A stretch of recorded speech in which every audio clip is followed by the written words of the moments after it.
Hello, आवाज आ रही है? देखो, कल हम लोग पढ़ रहे थे जल प्रदूषण के बारे में, ठीक है? और हमने ये जाना था कि जल प्रदूषण होता क्या है, ठीक? तो जल प्रदूषण क्या होता है, कोई बताओ जरा एक लोग। जल प्रदूषण क्या होता है, कोई एक लोग बताओ जरा। चीनी मिल होती है, उनका जो वेस्ट मटेरियल होता है वो आग के नदियों के रास्ते बहकर चला जाता है, सागर में जाता है, तो उसको जल प्रदूषण कहते हैं। तो मछलियां बन जाती हैं। सीधे से कहो कि जल की गुणवत्ता में अवांछनीय परिवर्तन होना क्या कहलाता है? जल प्रदूषण होता है। और ये कैसे होता है? जब जल में, बेटा बातें नहीं पीछे, जब जल में कुछ ऐसे तत्व मिल जाते हैं जो कि जल की गुणवत्ता को प्रभावित करते हैं, साथ ही साथ मानव के स्वास्थ्य पे भी नकारात्मक प्रभाव डालते हैं, तो उसे क्या बोलेंगे? जल प्रदूषण बोलेंगे, ठीक है? हमने एक एक्ट की बात की थी कल, जल प्रदूषण निरोध नियंत्रक अधिनियम, और ये कब हुआ था? 1974 में हुआ था, ठीक है? तो इसका काम क्या है? जाहिर सी बात है कि जल प्रदूषण करने वाले तत्वों को कम करना, या हमारी जो जल की गुणवत्ता है उसे बनाए रखने के लिए इसने कुछ उपाय किए, ठीक है? इसका ये मकसद था। फिर इसके बाद हमने देखा था कुछ चीज़ें और डिस्कस किया था इसके बारे में कि जो सुपोषण होता है उसको क्या बोलते हैं, और बीओडी क्या होता है इसके बारे में देखा था। तो बीओडी जब बढ़ता है तो क्या होगा? डिजॉल्व ऑक्सीजन जो है उसकी मात्रा क्या होगी? घट जाती है, ठीक है? जो कि जलीय जीवों के लिए क्या होता है? नुकसानदायक होता है, ठीक है बेटा? तो आज इसी क्रम में थोड़ा सा और देखेंगे जरा आगे। तो हम लोग बात करते हैं वाटर पॉल्यूशन की।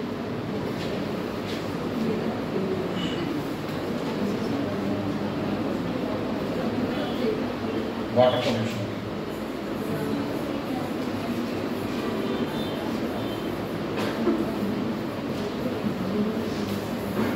जरा ये सोच के बताओ, अगर कोई दूषित जल है तो वहां पे ऑर्गेनिक और इनऑर्गेनिक वेस्ट तो होगा ही होगा, साथ में जीवित चीजें भी तो होंगी, जैसे माइक्रो ऑर्गेनिजम्स होंगे उसमें, ठीक है? जो माइक्रो ऑर्गेनिजम्स होंगे वो क्या करेंगे? बीमारियां पैदा करेंगे, ठीक है? तो माइक्रो ऑर्गेनिजम्स अगर दूषित जल में है तो वो क्या करेंगे? बीमारी पैदा करेंगे। फॉर एग्जाम्पल एक बीमारी नाम है डिसेंट्री, जिसे पेचिस कहते हैं, ठीक है? तो ये कैसे होती है? दूषित जल के पीने से होती है। हैजा ये भी कैसे होती है? दूषित जल या दूषित भोजन के लेने से होती है, ठीक है? तो इस तरीके से जो बीमारियां हैं वो भी क्या होती हैं? जो दूषित जल है उसके माध्यम से बीमारियां होती हैं। अच्छा, एक चीज और, दूषित जल में क्या होता है? कुछ हैवी मेटल्स भी होते हैं, जैसे लेड हो गया, मरकरी हो गया, जिंक हो गया, कोबाल्ट हो गया। तो इस तरीके से क्या होता है?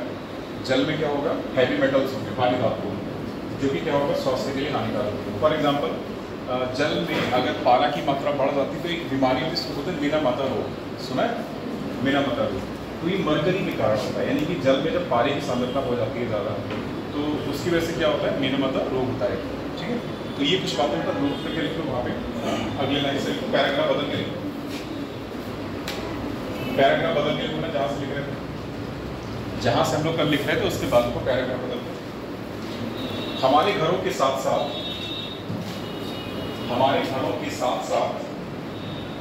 अस्पतालों के, हमारे घरों के साथ साथ अस्पतालों के, ये ऐसे हमारे घरों के साथ साथ अस्पतालों के वहित मल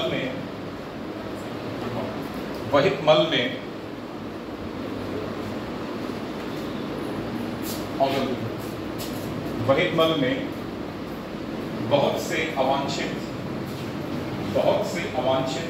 मतलब अनडिजायरेबल, ठीक है? बहुत से अवांछित रोगजनक सूक्ष्म जीव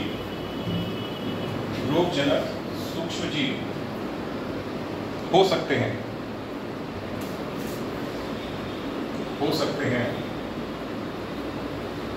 और उचित उपचार के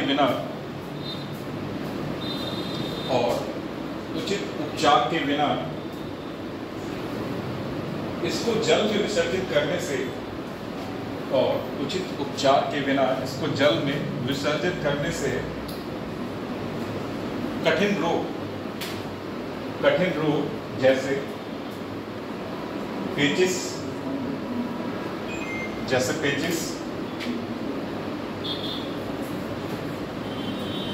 बेटा इसका एक नाम और हिंदी में इसको अतिसार भी बोलते हैं। अतिसार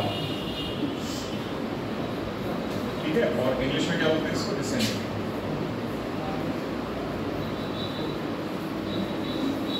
dysentery, DYSSENTRY, dysentery. Dysentery comma typhoid, typhoid comma पीलिया, पीलिया भी पानी से होने वाला रोग है, ठीक है, पीलिया कॉमा हैजा आदि हो सकते हैं, कॉमा हैजा आदि हो सकते हैं। पैराग्राफ बताओ।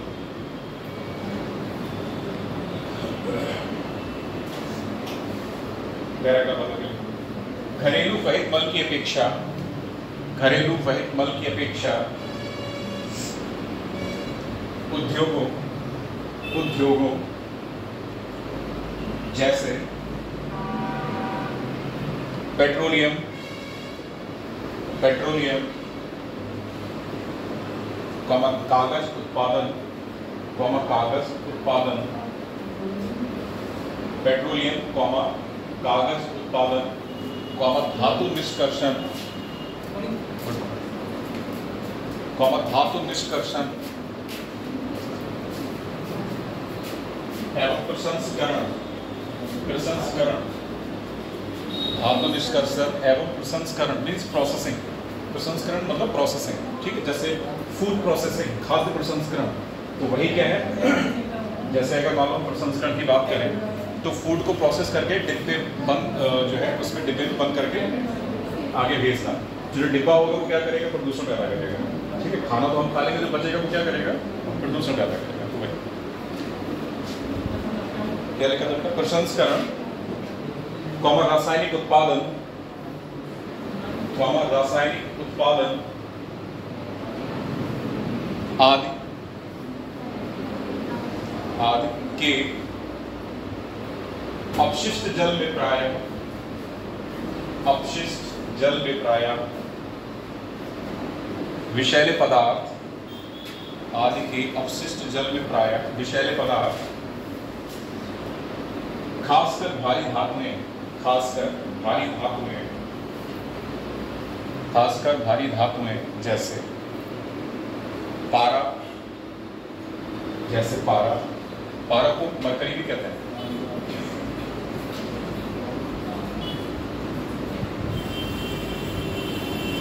पारा कॉमा कैडमियम, कैडमियम, कैडमियम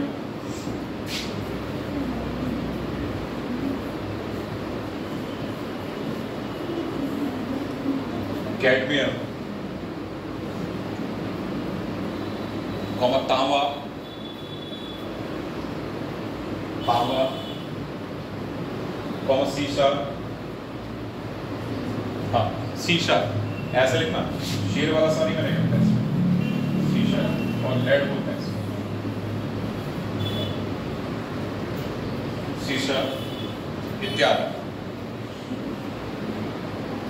इत्यादि कॉमा लगा के, और कई प्रकार के इत्यादि, और कई प्रकार के कार्बनिक यौगिक, और कई प्रकार के कार्बनिक यौगिक होते हैं, और कई प्रकार के कार्बनिक यौगिक।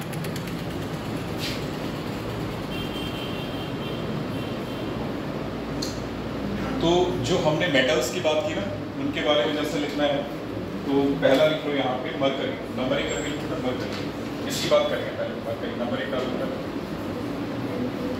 मरकरी यानी कि पारा, और इसका सिंबल क्या होता है, Hg,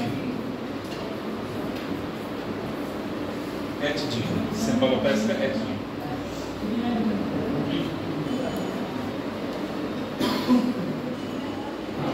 सीधे सीधे लिखो ये क्या बीमारी पैदा करता है, इसके द्वारा लिख लो यहाँ पे, सीधे सीधे लिखो, इसके द्वारा, इसके द्वारा मीना माता, इस तरीके से मीना, मीना माता, इसके द्वारा मीना माता बीमारी होती है, इसके द्वारा मीना माता बीमारी होती है, जो कि जो कि एक न्यूरोलॉजिकल सिंड्रोम है, जो कि एक न्यूरोलॉजिकल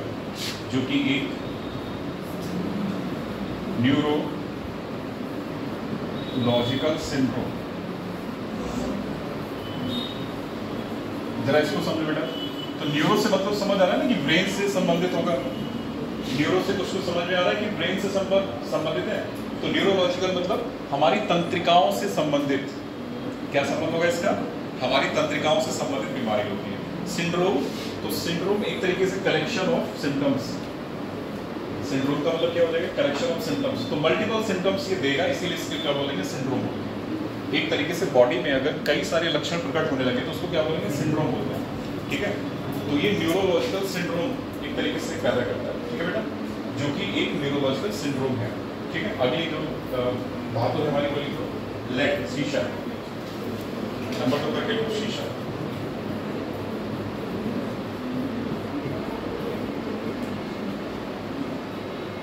देखो बेटा, लेड के बारे में हम लोग पढ़ चुके थे। लेड क्या करता है? ब्रेन फंक्शन को डिस्टर्ब करता है। लेड क्या करता है? ब्रेन फंक्शन को डिस्टर्ब करेगा। दूसरा क्या करेगा? जो आरबीसीज हैं हमारी, उनके मैच्योरेशन में बाधा उत्पन्न करता है। तो इसमें नंबर 1 करके लिखो। बच्चों में मानसिक संबंधन यानी कि मेंटल रिटार्डेशन। मानसिक संबंधन क्या कहना होगा? Mental retardation. बच्चों में मानसिक संबंधन का कारण बनता है। हाँ, बच्चों में मानसिक संबंधन इस तरीके से।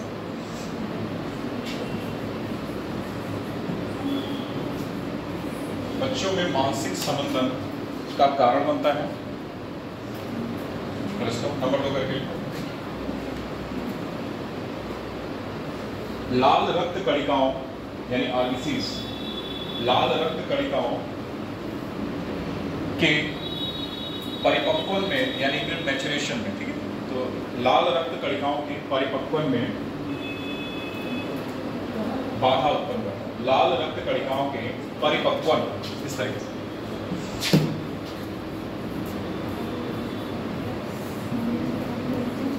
और इसको बोलते हैं मैच्योरेशन, मैच्योर होना। मैच्योरेशन में बाधा उत्पन्न करता है। लाल रक्त कणिकाओं के परिपक्वन में बाधा उत्पन्न करता है। ठीक है, जो अगली धातु है वो देखो जरा कौन सी है? कैडमियम। अगली धातु है हमारी कैडमियम।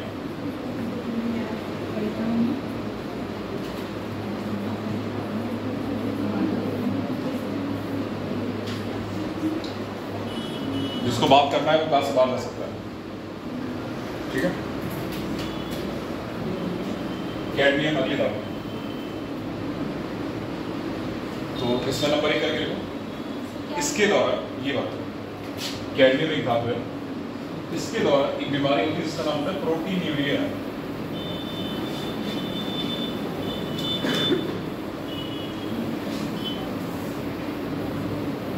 देखो बेटा, कैडमियम की बात कर रहे हैं इसकी, तो इसके द्वारा एक बीमारी होती है जिसका नाम होता है प्रोटीन्यूरिया।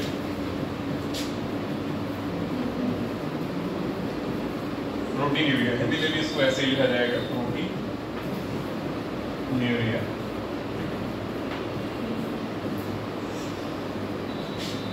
ठीक है बेटा, तो प्रोटीन्यूरिया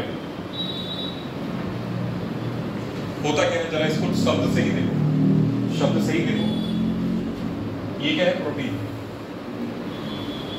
ठीक है, और ये क्या है? यूरिया। प्रोटीन का यूरिन में आना क्या कहलाएगा? प्रोटीन्यूरिया। क्या हो गया इसका मतलब? अगर प्रोटीन हमारी यूरिन मतलब पेशाब में आने लगे तो इस बीमारी का क्या नाम दे देंगे? प्रोटीन्यूरिया। ठीक है, जो कि किसकी वजह से हो रहा है? कैडमियम की वजह से। तो प्रोटीन्यूरिया लिखो इसमें आगे। कैडमियम ये बेटा एक मेटल है, मेटल। हाँ बिल्कुल होता है, इटाई होता है। नहीं, ये डिफरेंट है, अभी लिखाएंगे उसके बारे में। तो प्रोटीन्यूरिया इसके बारे में लिखो। जब मूत्र के साथ प्रोटीन का विसर्जन होने लगे तो इसे जब मूत्र के साथ प्रोटीन का विसर्जन होने लगे तो इसे प्रोटीनूरिया कहा जाता है। और अगली बीमारी का नाम है इटाई, जो कि इसके द्वारा होती है कैडमियम के द्वारा इटाई। इसको एक हम लोग बोलते हैं आउच, इस तरीके से मीन्स इट हर्ट्स, मतलब पेन एक तरीके से होना, ठीक है। हाँ, ब्रैकेट में तो आउच, इटाई।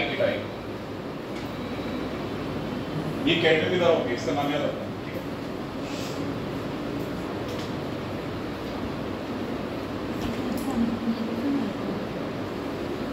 देखो इसमें क्या होता है, सबसे पहली बात ये कहाँ देखी गई थी, ये जापान में देखी गई थी। ये सबसे पहले कहाँ देखी गई थी, जापान में। तो यहाँ पे इसमें पॉइंट बना के लिख लो, सबसे पहले ये जापान में देखी गई। हाँ, सबसे पहले ये जापान में देखी गई। ये जापानी शब्द है इटाई, ठीक है। सबसे पहले ये जापान में देखी गई।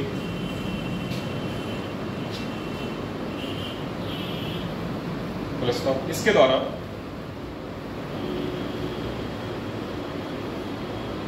बॉडी में यानी शरीर में जॉइंट पेन, जो हमारे जोड़ों से संबंधित दर्द होते हैं ना, जॉइंट पेन, या हिंदी में लिखो जोड़ों से दर्द, जोड़ों के दर्द, जॉइंट पेन या जोड़ों के दर्द होते हैं, जॉइंट पेन या जोड़ों के दर्द होते हैं, ठीक है। अच्छा, अगली जो मेटल है हमारी वो क्रोमियम।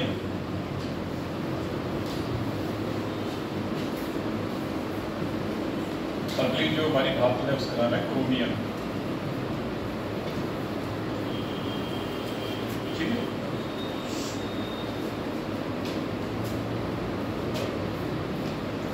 लिखो, इसके द्वारा तंत्रिका संबंधी विकार, इसके द्वारा तंत्रिका संबंधी विकार, इसके द्वारा तंत्रिका संबंधी विकार और वृक्क मतलब किडनी और वृक्क संबंधी विकार उत्पन्न होते हैं। तंत्रिका संबंधी विकार और वृक्क मतलब किडनी संबंधी विकार उत्पन्न होते हैं। अगली धातु है कोबाल्ट।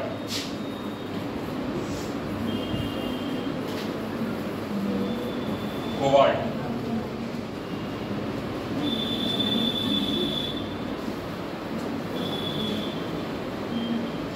इसमें लिखो,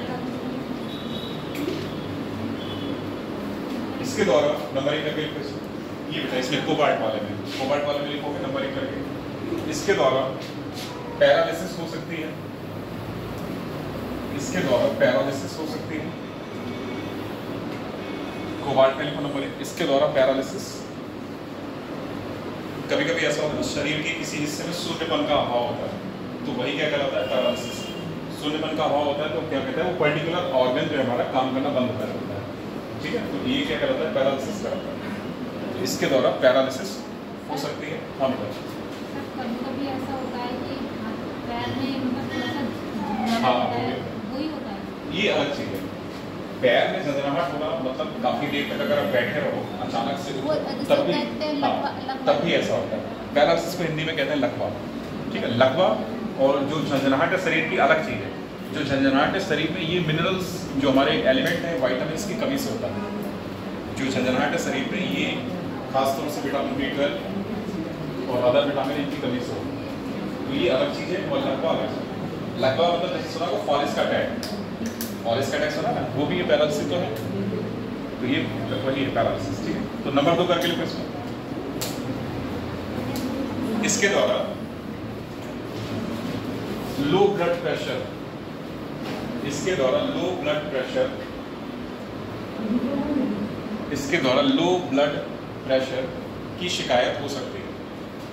इसके द्वारा लो ब्लड प्रेशर की शिकायत हो सकती है। नंबर 3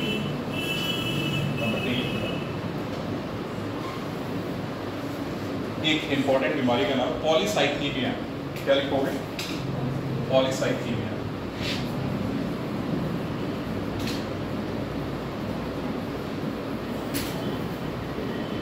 और हिंदी में लिखना है तो इसको कन्वर्ट कर लो पॉलीसाइथीमिया।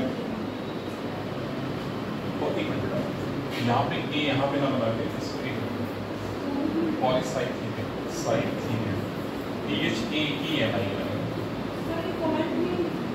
हाँ ये कोबाल्ट का है, पॉलीसाइथीमिया, पॉलीसाइथीमिया। ये क्या होता है? जब हमारे शरीर में आरबीसी ज्यादा बनने लगे तो उसको क्या बोलेंगे? पॉलीसाइथीमिया। तो क्या होता है? एक्सेस प्रोडक्शन ऑफ आरबीसी क्या कहलाता है? पॉलीसाइथीमिया। तो इसको लिख लो। जब हमारे शरीर में आरबीसी का उत्पादन, जब हमारे शरीर में आरबीसी का उत्पादन, जब हमारे शरीर में आरबीसी का उत्पादन अधिक होने लगे तो इसे पॉलीसाइथीमिया कहा जाता है। तो इसे पॉलीसाइथीमिया कहा जाता है। तो इससे क्या कहते हैं? पॉलीसाइथीमिया कहा जाता है। अच्छा एक चीज है जो कि मेटल नहीं है पर उसके बारे में लिखो, नाइट्रेट्स के बारे में लिखेंगे। नाइट्रेट क्या है? मेटल नहीं है, एक गैसियस तत्व है। क्योंकि नाइट्रोजन क्या होती है? गैस होती है। तो ये मेटल तो नहीं है, इसलिए इसको नोट करके लिखो नाइट्रेट्स। नाइट्रेट्स, नाइट्रेट्स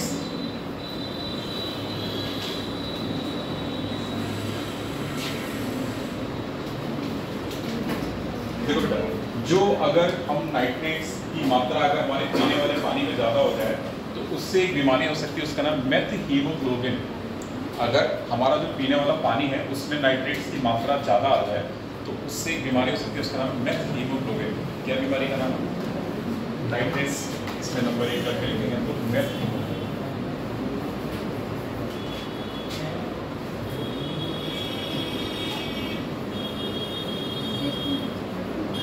मेथहीमोग्लोबिन, ठीक है।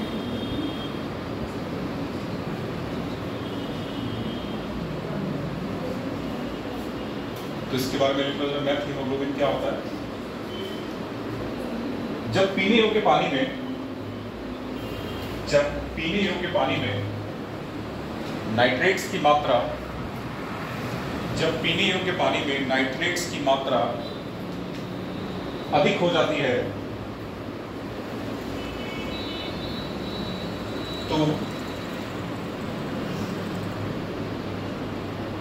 तो एक अक्रियाशील, इसको लिख लो मेथहीमोग्लोबिन। तो एक अक्रियाशील मेथहीमोग्लोबिन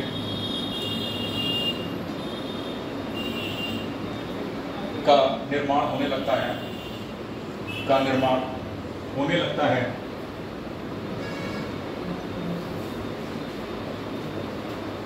जो कि हीमोग्लोबिन की ऑक्सीजन को संवहन करने की क्षमता, जो कि हीमोग्लोबिन की ऑक्सीजन को संवहन करने की क्षमता को बाधित करता है, जो कि हीमोग्लोबिन की ऑक्सीजन को संवहन करने की क्षमता को बाधित करता है।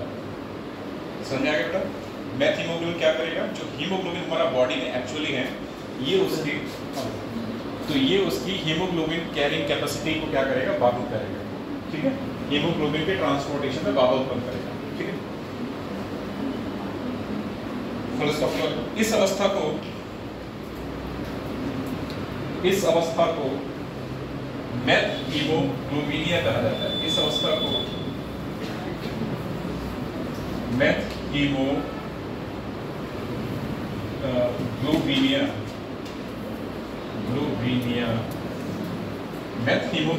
कहा जाता है।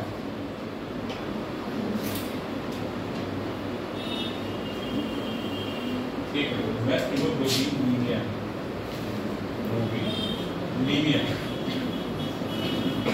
एनीमिया एक तरीके से करेगा। मेथहीमोग्लोबिनीमिया कहा जाता है, मेथहीमोग्लोबिनीमिया, ठीक है, कहा जाता है। और इसी को क्या बोलते हैं? Blue baby syndrome. ये क्या होता है, इसी को एक नाम दिया जाता है, इसी को बोलते हैं ब्लू बेबी सिंड्रोम। इंपॉर्टेंट बीमारी बेटा पूछी जाती है अक्सर। ब्लू बेबी सिंड्रोम क्या होता है, नाइट्रेट्स की वजह से होता है, ठीक है, ब्लू बेबी सिंड्रोम। ये एक इंपॉर्टेंट बीमारी है। पॉलीसाइथीमिया इंपॉर्टेंट है, हिपाइटा इंपॉर्टेंट है, पूछा जाता है। इसी को क्या बोलेंगे, ब्लू बेबी सिंड्रोम होता है। तो ये तो हमारी थी मेटल्स जिनकी वजह से क्या होती है, बीमारी होती है, ठीक है।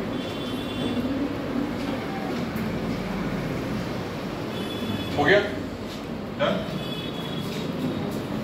तो ये वो धातुएं थी जिसकी वजह से क्या होता है, शरीर में बीमारियां होती हैं। एक नॉन मेटल देखा, नॉन मेटल मतलब नाइट्रेट्स, जिसकी वजह से क्या होता है, मेथ हीमोग्लोबिनिया होती है, और उसे क्या होता है, ब्लू बेबी सिंड्रोम, जो कि नाइट्रेट्स की वजह से होता है, ठीक है। तो अगला टॉपिक है हमारा जल प्रदूषण में ही, उसे है बायो मैग्निफिकेशन कहते हैं, बायो मैग्निफिकेशन, और हिंदी में लिखते हैं इसको बेटा जैव आवर्धन।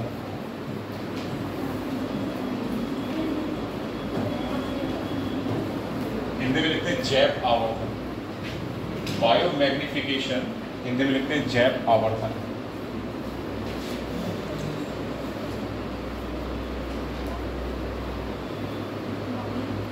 बायो मैग्निफिकेशन या जैव आवर्धन। देखो ये क्या होता है, जब हमारा जो दूषित जल है, दूषित जल मतलब उसमें जैसे हमने खेतों में पानी लगाया, फॉर एग्जांपल खेतों में पानी लगाया और उसी के साथ हमने क्या करा, कुछ पेस्टिसाइड्स का छिड़काव करा अपने पौधों में, मतलब वीडीसाइड्स का छिड़काव करा, पेस्टिसाइड्स का छिड़काव करा, इंसेक्टिसाइड्स का छिड़काव करा, जिसमें क्या है डीडीटी है, इसके अलावा और भी ऐसे पेस्टिसाइड्स होंगे वहाँ पे छिड़काव करेंगे, ठीक है। पारा भी हो सकता है, ठीक है। तो इनका अगर हम अपने पौधों में छिड़काव करेंगे तो क्या होगा, ये पानी के माध्यम से कहाँ जाएंगे बेटा, वाटर बॉडीज में जाएंगे। मतलब सबसे पहले क्या आएगा, हम पौधों पे छिड़काव करा हमने उसको, ठीक है, पौधों से क्या होगा, जमीन की सरफेस पे आएंगे, जो पानी गिरेगा वो जमीन पे भी तो आएगा, जमीन की सरफेस पे आएंगे, जमीन की सरफेस पे आके उनकी एक प्रोसेस होगी पर्कुलेशन। पर्कुलेशन मतलब उनका तलहटी में, जमीन में नीचे बैठना, जमीन में नीचे बैठेंगे तो कहाँ जाएंगे, ग्राउंड वाटर में जाएंगे, ग्राउंड वाटर में आएंगे फिर कहाँ आएंगे, जो हमारी झीलें वगैरह हैं उनमें भी जा सकते हैं, जो झीलें हैं, नदियाँ हैं या भूमिगत स्रोत हैं जल के, वहाँ जाएंगे, ठीक है। तो वहाँ जाएंगे तो उस जल का कंजप्शन कौन करेगा, छोटी मछलियाँ करेंगी, छोटे जलीय पौधे करेंगे। फॉर एग्जाम्पल अगर हम एक पानी की एक निकाय की बात करें तो उसमें कुछ मछलियाँ भी हैं, कुछ पौधे भी हैं, तो वो पौधे क्या करेंगे, उस लिक्विड को अवशोषित करेंगे, और उन पौधों को खाने वाले जो छोटी मछलियाँ हैं, तो डीडीटी कहाँ जाएगा, उन मछलियों में भी जाएगा। उन मछलियों को क्या होगा, बड़ी मछलियाँ खाएंगी तो डीडीटी कहाँ जाएगा, बड़ी मछलियों में जाएगा। और बड़ी मछलियों को कुछ जो कि हो सकता है कि वल्चर वगैरह खाएं, गिद्ध वगैरह खा लें, तो ऐसे क्या होगा, पक्षियों में पहुँचेगा वो, यानी कि जल से लेके कहाँ पहुँचता है वो, पक्षियों में जा रहा है, ठीक है। तो क्या इसको कहेंगे, क्रमिक पोषण स्तर से जो हमारे टॉक्सिकेंट हैं, मतलब विषाणु पदार्थ हैं, उनका आवर्धन या उनकी सांद्रता में वृद्धि होना क्या कहलाता है, जैव आवर्धन कहलाता है, ठीक है। तो क्रमिक पोषक स्तरों में जो हमारे विषैले पदार्थ हैं उनकी सांद्रता का बढ़ना क्या कराएगा, बायो मैग्निफिकेशन या जैव आवर्धन करेगा।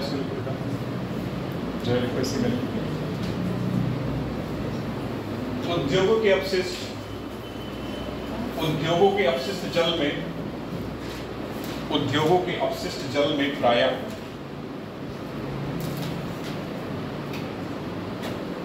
कुछ विषैले पदार्थ, कुछ विषैले पदार्थ जलीय खाद्य श्रृंखला में, जलीय खाद्य श्रृंखला में,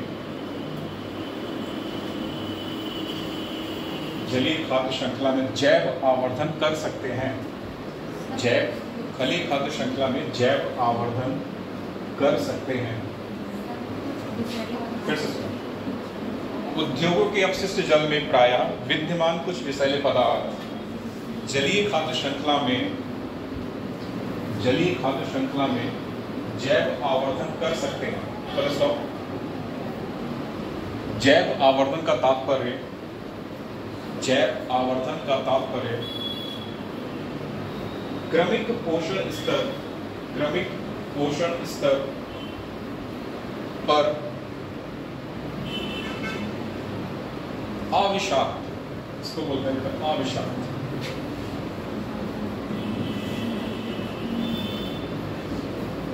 और इसको इंग्लिश में लिखते हैं टॉक्सिकेंट्स। टॉक्सिकेंट्स अविषाक्त ब्रैकेट में टॉक्सिकेंट्स, अविषाक्त ब्रैकेट में टॉक्सिकेंट्स की सांद्रता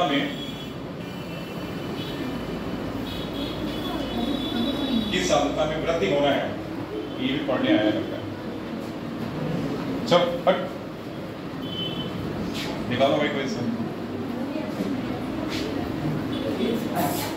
अविषाक्त पदार्थ की सांद्रता में वृद्धि होना है। ठीक है बेटा, निकालो बाहर निकालो। वृद्धि होना है तो बायोमैग्निफिकेशन का तात्पर्य क्या हो जाएगा?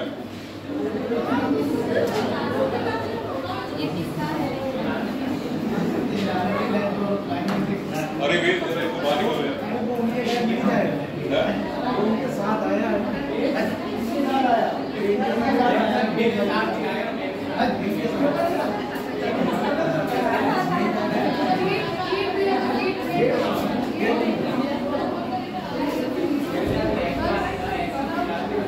चलो ठीक है बैठो। बायोमैग्निफिकेशन समझ में आया क्या होता है? तो क्रमिक पोषण स्तर पर क्या होगा? अविषाक्त पदार्थों की सांद्रता होना बायोमैग्निफिकेशन कहलाएगा। ठीक है बेटा, फुल स्टॉप लगा के लिखो। इसके बाद इसका कारण है कि जीव द्वारा संग्रहित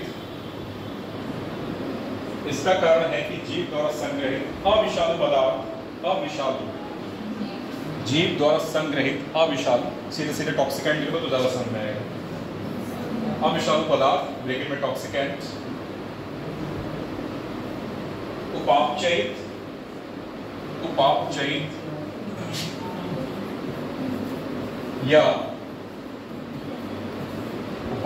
या उत्सर्जित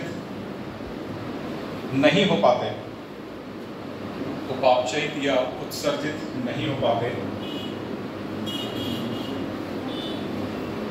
और इस प्रकार उपापचयित या उत्सर्जित नहीं हो पाते और इस प्रकार यह अगले उच्चतर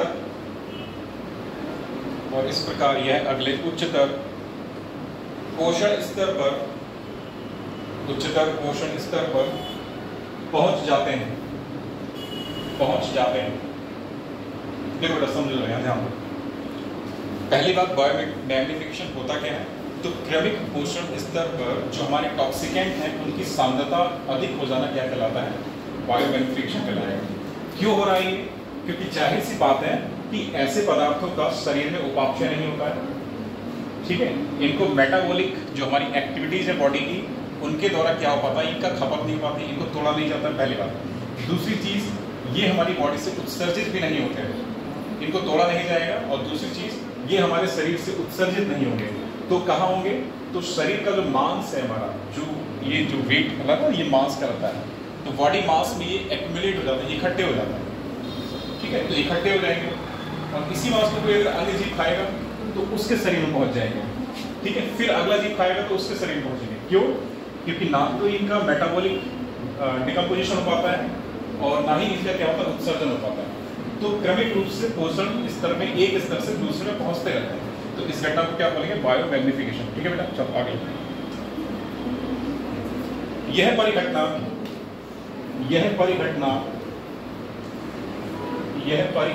पारा यानी मरकरी, पारा एवं डीडीटी इस तरीके से DDT dichloro diphenyl trichloro acetic acid. ठीक है बेटा,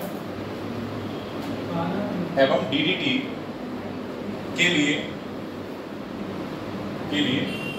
विख्यात है। ठीक है, यानी कि डीडीटी और पारा के लिए बहुत अच्छे से जानी जाती है घटना। ठीक है, फुल स्टॉप। इसी में अगली लाइन से जलीय खाद्य श्रृंखला में डीडीटी को निम्न प्रकार से दर्शाया गया। जलीय खाद्य श्रृंखला में DDT को निम्न प्रकार से दर्शाया गया है।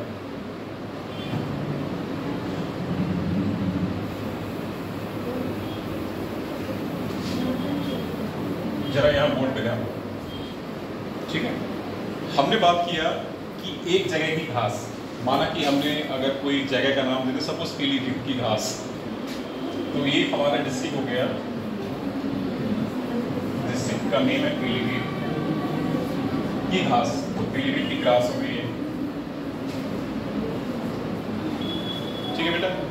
जरा ध्यान से समझना इसको। दूसरी जगह हमने कोई डिस्ट्रिक्ट ले लिया, सपोज हमने ले लिया, चलो बरेली ले लिया, तो ये क्या हो गया, बरेली की घास हो गई। एक कहीं और ले लो, सपोज पूरनपुर पास में हमारे, तो ये हो गया पूरनपुर की घास, फॉर एग्जाम्पल के तौर पर,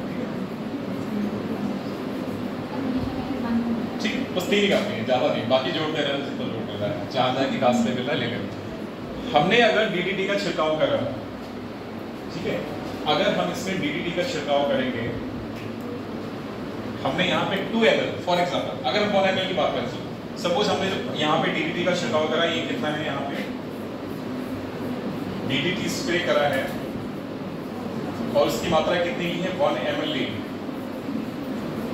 1 ml मतलब पानी के घोल के साथ है, ठीक है। तो 1 ml ले लिया हमने मात्रा यहाँ पे, ठीक। अब ये क्या होगा, हमने इन पौधों पे छिड़का, जो हमारे घासें हैं या हाउस से उन पे छिड़क तो दिया, छिड़कने के साथ साथ ये पौधों में आ गया, पौधों में आ गया, और कुछ क्या हुआ, छिड़का तो जमीन में भी तो जाएगा, क्योंकि पानी दे रहे हैं, पानी के माध्यम से कहाँ आएगा, जमीन में आएगा, जमीन में आएगा तो परकोलेट मतलब भूमि के भीतर जाएगा, भूमि के भीतर जाएगा तो अंडरग्राउंड जल में भी जाएगा, जल के स्रोत होते हैं अंडरग्राउंड, उसके माध्यम से कहाँ जाएगा, नदियों में जाएगा, ठीक है, उसके माध्यम से कहाँ जाएगा, नदियों में जाएगा। तो अगर हम बात कर लें यहाँ पे सबसे पहले, इस घास को किसने खाया, अगर हम स्थलीय पारितंत्र में यहाँ पे देखें, इस घास को किसने खाया, फॉर एग्जाम्पल बकरी ने खा लिया, ऊंट ने खा लिया, ठीक है, इसको भी बकरी ने खाया। अच्छा, इन दोनों को बकरी ने खा लिया, चलो एक पूरी दोनों का लगा रहे, कुछ ज्यादा होगी थी तो दोनों की घास खा गई, पीलीभीत तो बरेली और पूरनपुर वाली दोनों की घास खा गई, ठीक है, ज्यादा होगी थी तो इसलिए दोनों जगह की घास खा ली, ठीक है। तो यहाँ पे एक्यूमुलेशन कितना है, जाहिर सी बात है, यहाँ पे 1 ml है ना, तो यहाँ पे भी क्या रहेगा, 1 ml ही रहेगा DDT, DDT कितना रहेगा बेटा, यहाँ 1 ml रहेगा, लेकिन यहाँ पे जब 1 ml है, यहाँ पे कितना है 1 ml, और यहाँ पे भी कितना है 1 ml, तो 1 ml प्लस 1 ml कितना हो जाएगा, 2 ml। इसके पास, इस बकरी के पास कितना आ गया, यहाँ पे एक्यूमुलेशन बढ़ गया, यहाँ पे DDT की मात्रा इसके शरीर में ज्यादा हो गई, ठीक है ना। अब जरा देखो, अब इसको खाने वाला कौन है, फॉर एग्जाम्पल हमने भेड़िया ले लिया, हमने भेड़िया ले लिया, ठीक है, चलो हमने भेड़िया लिया, ठीक है, भेड़िए ने इस बकरी को खाया और इस बकरी को भी खा गया, ठीक है। तो भेड़िए में DDT की सांद्रता कितनी हो रही है, 3 ml, ठीक है। तो DDT बेटा यहाँ कितना हो जाएगा, 3 ml। बढ़ गया कि नहीं बढ़ गया, बढ़ गया कि नहीं बढ़ गया, इसी को क्या बोलते हैं, जैव आवर्धन। अगर इसमें मछलियों का एग्जाम्पल ले लें, तो यहाँ पे जो हमारी वाटर बॉडीज के तहत जो हमारे फाइटोप्लैंक्टन्स की बात करें, जो पादप प्लावक होते हैं, उनको कौन खाएगा, छोटी मछलियाँ खाएंगी, फाइटोप्लैंक्टन्स को जूप्लैंक्टन खाएंगे पहले, ठीक है, जूप्लैंक्टन्स को कौन खाएगा, छोटी मछलियाँ, छोटी मछलियों को कौन खाएगा, बड़ी मछलियाँ, बड़ी मछलियों को कौन खाएगा, जो गिद्ध वगैरह होते हैं या वाच वगैरह या बच्चे वगैरह, तो वो सब खाएंगे। ऐसे उनमें भी क्या होगा, DDT की सांद्रता बढ़ेगी। तो इसको बनाना समझने के लिए कैसे बढ़ती है, फटाफट। तो ये बेटा बायो मैग्निफिकेशन का एग्जाम्पल लिया है और हमने यहाँ पे स्प्रे करा है DDT का, इसकी मात्रा ली है इनिशियली 1 ml।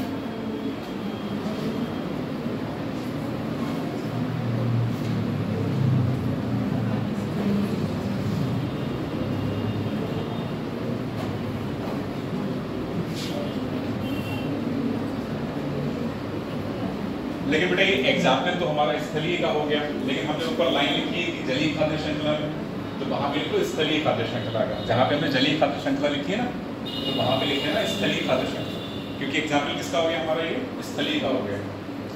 ठीक है, तो स्थलीय कर लो।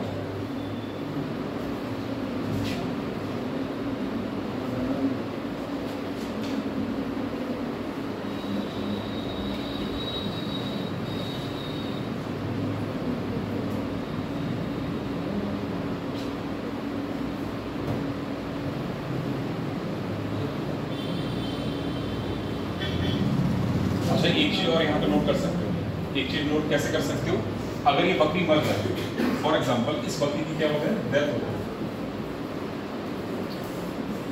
अगर इस बकरी की क्या हो जाए, डेथ हो जाए, इसको कौन खाएगा, अल्टीमेटली क्या खाते हैं, बाज या चील वगैरह, ठीक है, वल्चर्स यानी बाज, गिद्ध वगैरह खाएंगे ना।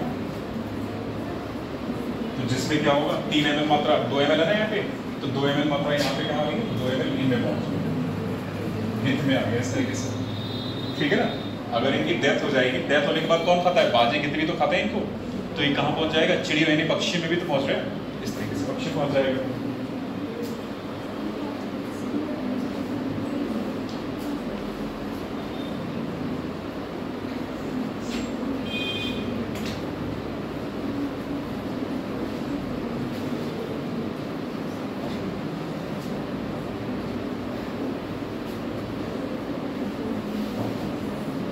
बन गया, सबका बन गया।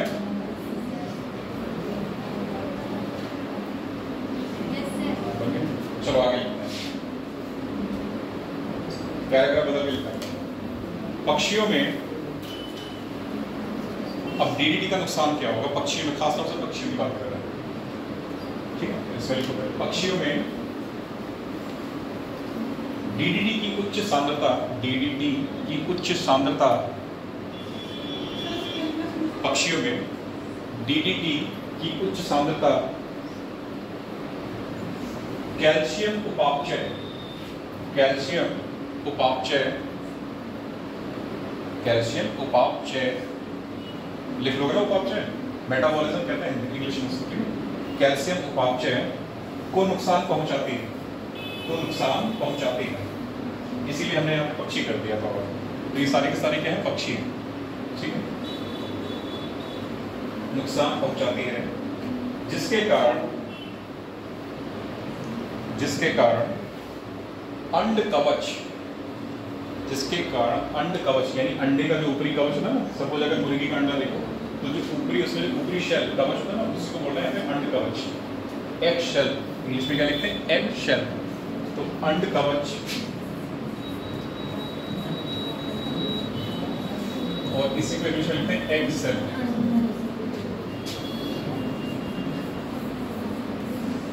एग शेल पतला हो जाता है, एग शेल पतला हो जाता है, और यह समय से पहले फट जाता है, और यह समय से पहले फट जाता है, और जिसके कारण पक्षियों की समष्टि, जिसके कारण पक्षियों की समष्टि यानी इनकी संख्या, पक्षियों की समष्टि यानी इनकी संख्या में कमी हो जाती है। पक्षियों की समष्टि, समष्टि मतलब पॉपुलेशन, पक्षियों की समष्टि यानी इनकी संख्या कम हो जाती है। ठीक है बेटा, अब जरा इस लाइन को समझो, ये है क्या। देखो, हमने कहा कि कैल्शियम उपापचय को नुकसान पहुंचा रही है, मीन्स जो इनका एग शेल है वो क्या होगा, पतला हो जाएगा। पतला होने के दौरान जो हैचिंग का टाइम होगा ना, हैचिंग, जैसे मुर्गी का बच्चा यानी चूजा जो है अंडे को तोड़ के जब बाहर आता है उसको बोलते हैं हैचिंग। तो जो हैचिंग का टाइम है वो पहले आ जाता है, पहले आ गया, लेकिन जो उसमें चूजा है वो मेच्योर तो नहीं हुआ, चूजा लेकिन मेच्योर नहीं हुआ, अंडा पहले हैच हो गया लेकिन चूजा मेच्योर नहीं हुआ, तो उस चूजे की क्या हो जाएगी, डेड हो जाएगी, क्योंकि वो मेच्योर नहीं हुआ। ठीक है, तो ये इसका नुकसान होता है, और यही हमारी मुख्य कारण है कि आज गिद्धों की आबादी कम क्यों है। गिद्धों की आबादी कम क्यों है, उसकी सबसे बड़ी वजह है बायोमैग्निफिकेशन। सबसे बड़ी वजह क्या है उसकी बेटा, बायोमैग्निफिकेशन। क्यों? क्योंकि जो अंड कवच का पतला हो जाता है चूजा जो है उनका मेच्योर नहीं हो पाता है और पहले जो उसका कवच है वो फट जाएगा, जिसकी वजह से उसकी क्या हो जाएगी, डेथ हो जाएगी। ठीक है, समझ में आ रहा है? चलो, ये था हमारा बायोमैग्निफिकेशन। अगला टॉपिक है सुपोषण। अगला टॉपिक इसी में लिखो, सुपोषण। ये जल प्रदूषण में पढ़ रहे हैं सब कुछ, ठीक है, सब कुछ जल प्रदूषण के टॉपिक के तहत है। यूट्रोफिकेशन बोलते हैं इसको इंग्लिश में, यूट्रोफिकेशन।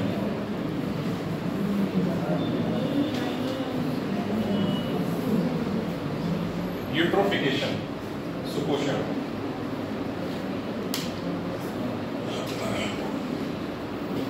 पहले समझो फिर लिखते हैं इसके बारे में क्या होता है।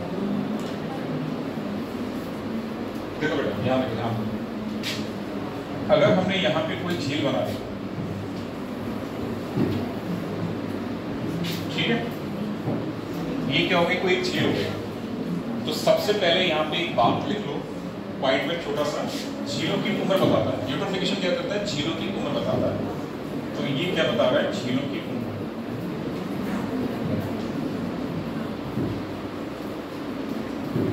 झीलों की उम्र बताता है।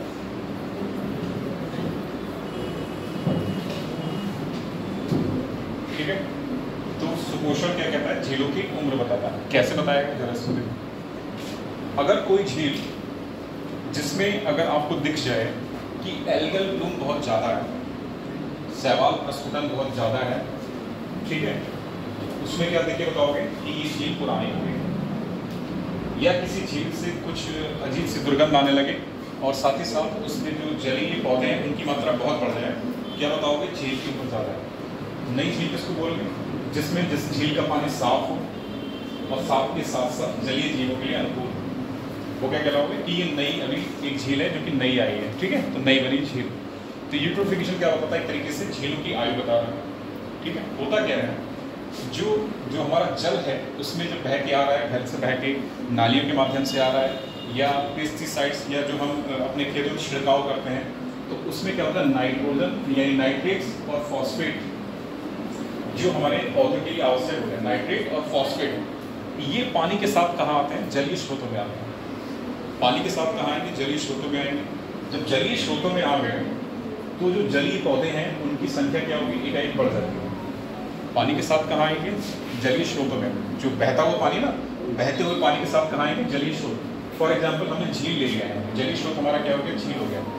अगर ये पानी जो बहता हुआ आ रहा है इसमें नाइट्रेट्स और फॉस्फेट्स की मात्रा ज़्यादा है जो कि झील में आता है, तो इसके यहाँ आने से क्या होगा, जलीय पौधों की संख्या बढ़ जाएगी।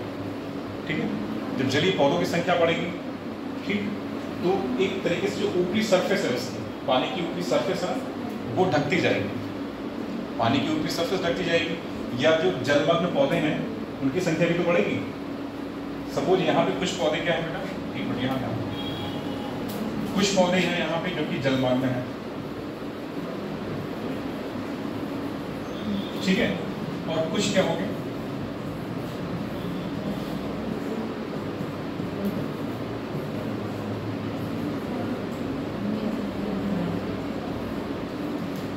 कुछ क्या होंगे, सरफेस पे होंगे।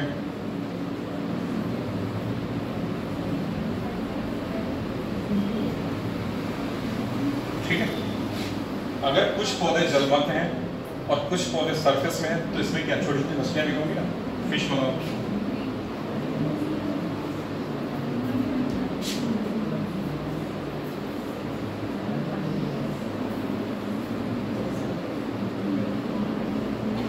फिश के साथ साथ कुछ और चीजें भी हो जाएंगी, कीड़े वगैरह भी हो जाएंगे। यहाँ पे कीड़ों को चलो आराम से निकाल देंगे, येलो नहीं देखेंगे, रेड से निकालेंगे।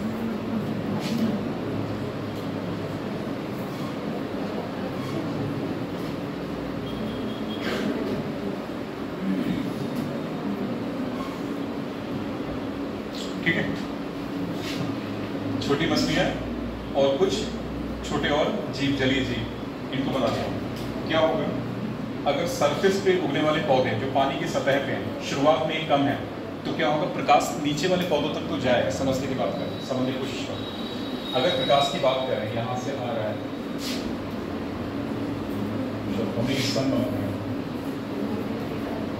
ठीक है। अगर जल की सरफेस पे पौधे कम है तो प्रकाश क्या होगा, नीचे तक जाएगा। और जो जलमग्न पौधे हैं इनमें क्या होगा, प्रकाश संश्लेषण। एक आप माप भी कर लेते हैं।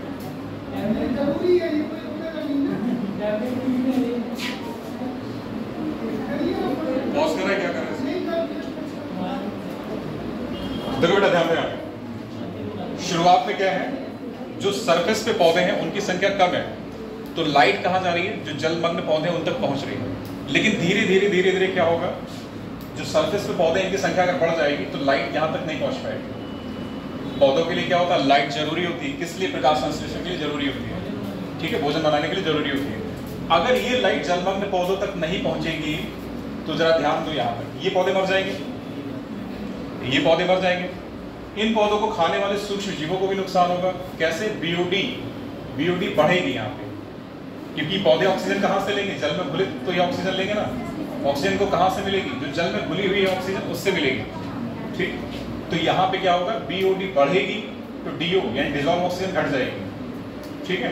तो इन मछलियों को जब पर्याप्त ऑक्सीजन नहीं मिलेगी तो ये भी क्या होगी, मरना शुरू हो जाएगी। जब ये मछलियां मरना शुरू हो जाएंगी तो जाहिर सी बात है जो हमारा ऑर्गेनिक मैटर है वो कहां, तलहटी में जमना शुरू हो जाएगा, यहां जमना शुरू हो जाएगा।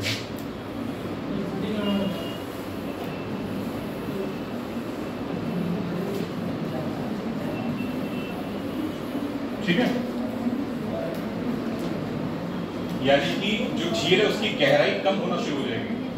झील की गहराई क्या होगी, कम होना शुरू हो जाएगी,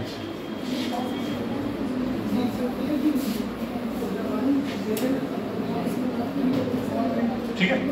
और ये प्रक्रिया अगर निरंतर चलती रहेगी तो क्या होगा, कुछ टाइम बाद ऑर्गेनिक मैटर या सिल्ट इतना ज्यादा बढ़ जाएगा कि झील उथली हो जाएगी और इसमें जो ठंडे क्षेत्र में उगने वाले पौधे उनकी जगह कौन ले लेगा, गर्म जगह में उगने वाली वनस्पतियां ले लेंगे।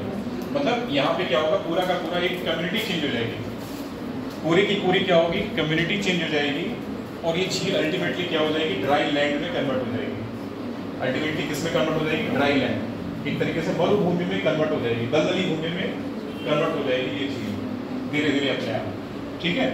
तो ये प्रक्रिया क्या कहलाती है, सुपोषण कहलाती है। शुरुआत में क्या होगा, पौधे बहुत ज्यादा संख्या में बनेंगे। क्यों बनेंगे, क्योंकि नाइट्रेट्स और फॉस्फेट्स की संख्या वहाँ पे ज्यादा होगी, जल के माध्यम से आएगी वहाँ पे। तो क्या होगा, पौधों की ग्रोथ भी बहुत ज्यादा होगी, ठीक है। शुरुआत में सरफेस पे शुरुआत में जो सरफेस वाले पौधे हैं इनकी संख्या कम होगी तो लाइट जलमग्न पौधों तक पहुंचेगी। उसके बाद क्या होगा, जो सरफेस पे उगने वाले पौधे हैं इनकी संख्या में ज्यादा हो जाएगी, लाइट अंदर तक नहीं पहुंचेगी। फोटोसिंथेसिस की प्रक्रिया क्या होगी, बाधित होगी, अंदर वाले पौधे मरना शुरू हो जाएंगे। ये मरेंगे तो कहाँ जाएंगे, झील में ही तो रहेंगे ना, तो झील में नीचे बैठेंगे तो ऑर्गेनिक वेस्ट जमा होगा नीचे, झील कैसी, उथली होनी शुरू हो जाएगी, ठीक है। इन पर आश्रित जलीय जीव हैं, उन तक ऑक्सीजन की मात्रा घट जाएगी, ठीक है। क्यों, क्योंकि जो सरफेस वाले पौधे हैं वो ऑक्सीजन कहाँ से लेंगे, जो जल में घुलित ऑक्सीजन है। मीन्स बीओडी बढ़ेगा, यहाँ पे बीओडी बढ़ेगा तो क्या होगा, डिजॉल्व ऑक्सीजन की मात्रा घटेगी। डिजॉल्व ऑक्सीजन की मात्रा घटेगी तो क्या होगा, मछलियां मरना शुरू हो जाएंगी और मरने के बाद जल से बाहर तो कूद नहीं जाएंगी, कहाँ डिपॉजिट हो जाएंगी, ये तली में आ जाएंगी, ठीक है। तो ये प्रक्रिया निरंतर चलती रहती है और ये एक ओवरनाइट वाली प्रक्रिया नहीं है, ये हजारों सालों में चलने वाली प्रक्रिया है। और ऐसा इसका परिणाम क्या होगा, झील धीरे धीरे उथली होती जाएगी, इतनी उथली होती जाएगी कि वो मरुभूमि में कन्वर्ट हो जाएगी, ठीक है। तो झील खत्म होने लगेगी, एक तरीके से इसको ऐसा समझो, झील क्या होगी, खत्म होने लगेगी। तो ये प्रक्रिया क्या होती है, सुपोषण का, ठीक। ये समझ आ गया, तो यहाँ पे इसको थोड़ा सा लिखा सुपोषण है, निकाल के इसमें लिखो। सुपोषण झील का प्राकृतिक काल, सुपोषण झील का प्राकृतिक काल प्रभावन, सुपोषण झील का प्राकृतिक काल प्रभावन, ब्रैकेट में लिखो समझने के लिए उम्र, सीधे सीधे लिखो, प्राकृतिक काल प्रभावन, ब्रैकेट में लिखो उम्र, उम्र दर्शाता है प्राकृतिक काल प्रभावन, ब्रैकेट में उम्र दर्शाता है, ठीक है, कॉमा, यानी कि झील यानी कि झील कितनी पुरानी है, यानी कि झील कितनी पुरानी है।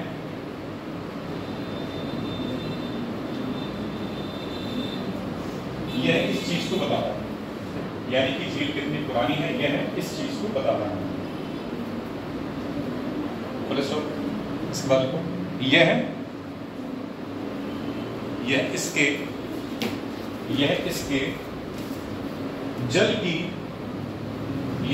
जल की जैव समृद्धि मतलब जो पौधे बन रहे हैं नए नए, इनकी बात कर रहे हैं। यह इनके जल जीव समृद्धि, यह इनकी जल जीव समृद्धि के कारण होता है। यह इनके जल जीव समृद्धि के कारण होता है। कम उम्र की झील का जल शीतल, कम उम्र की झील का जल शीतल और स्वच्छ होता है। समय के साथ साथ इसमें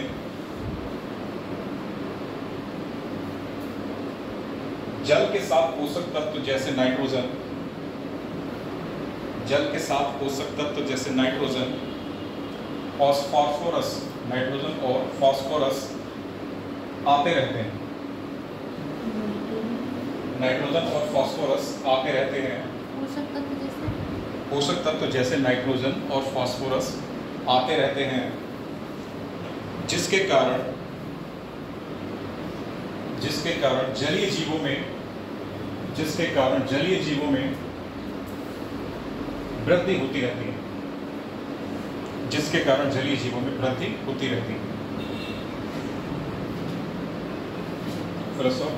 जैसे जैसे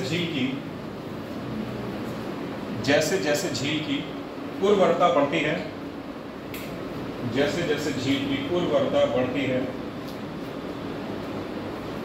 वैसे वैसे पादप और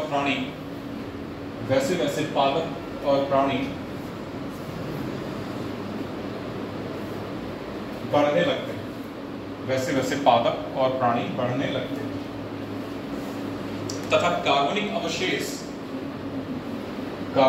मतलब जो पौधे वहां पे मर रहे हैं या जो जीव मर रहे हैं, ठीक है, तथा कार्बनिक अवशेष झील के तल में बैठने लगते हैं।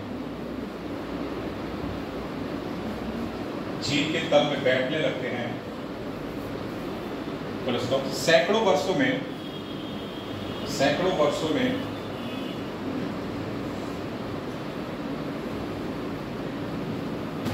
इसमें जैसे जैसे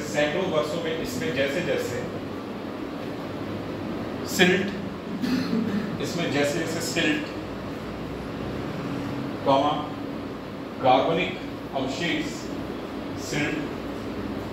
कार्बनिक अवशेष का जमाव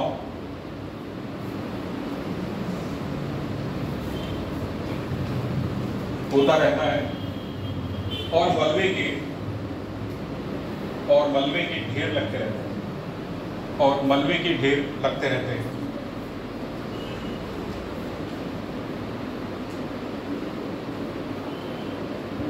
ठीक है बेटा। पैराग्राफ बदल गए। जलवायु झील का साइज,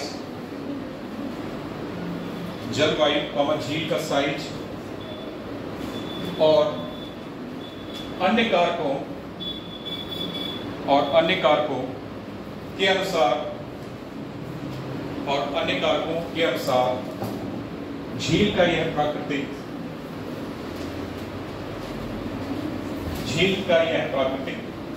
काल प्रभावन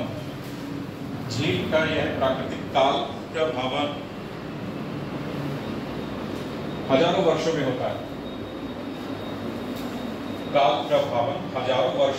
है, लेकिन मानवीय क्रियाकलापों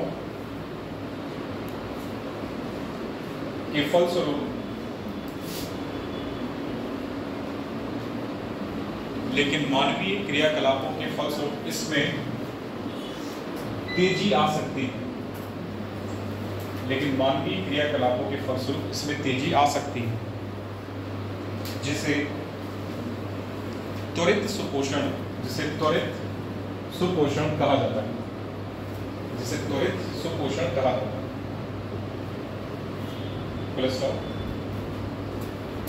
पैराग्राफ बदल के लिख बेटा।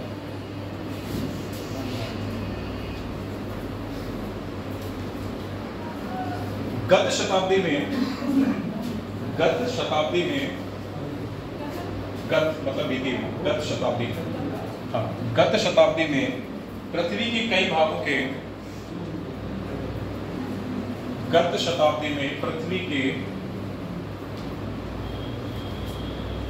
कई भागों के झील का वहित मल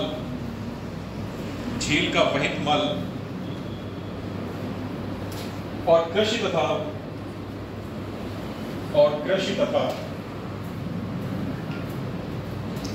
औद्योगिक अपशिष्ट के कारण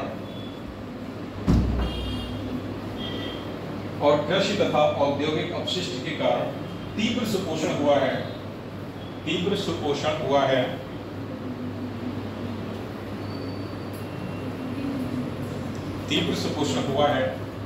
इनके कारण शैवाल की वृद्धि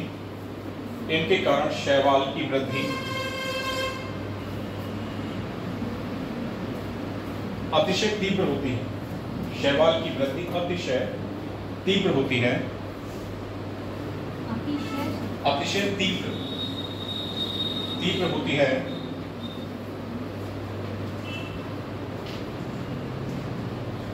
ऐसा होने से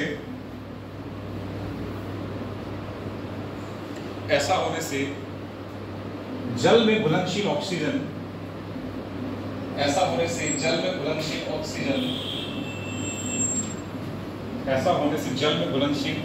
कम होने लगती है, जो कि अन्य जीवों के लिए पर्याप्त नहीं हो पाती।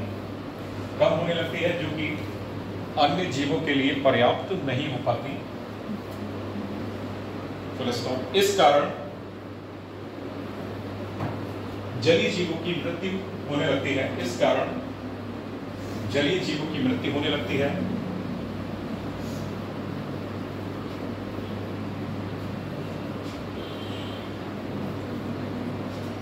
और उनके अपघटन से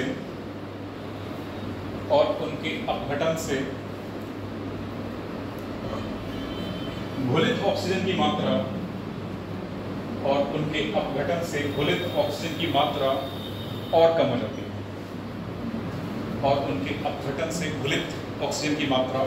जाती है। ठीक है बेटा, तो ये तो सुपोषण के बारे में, ठीक है।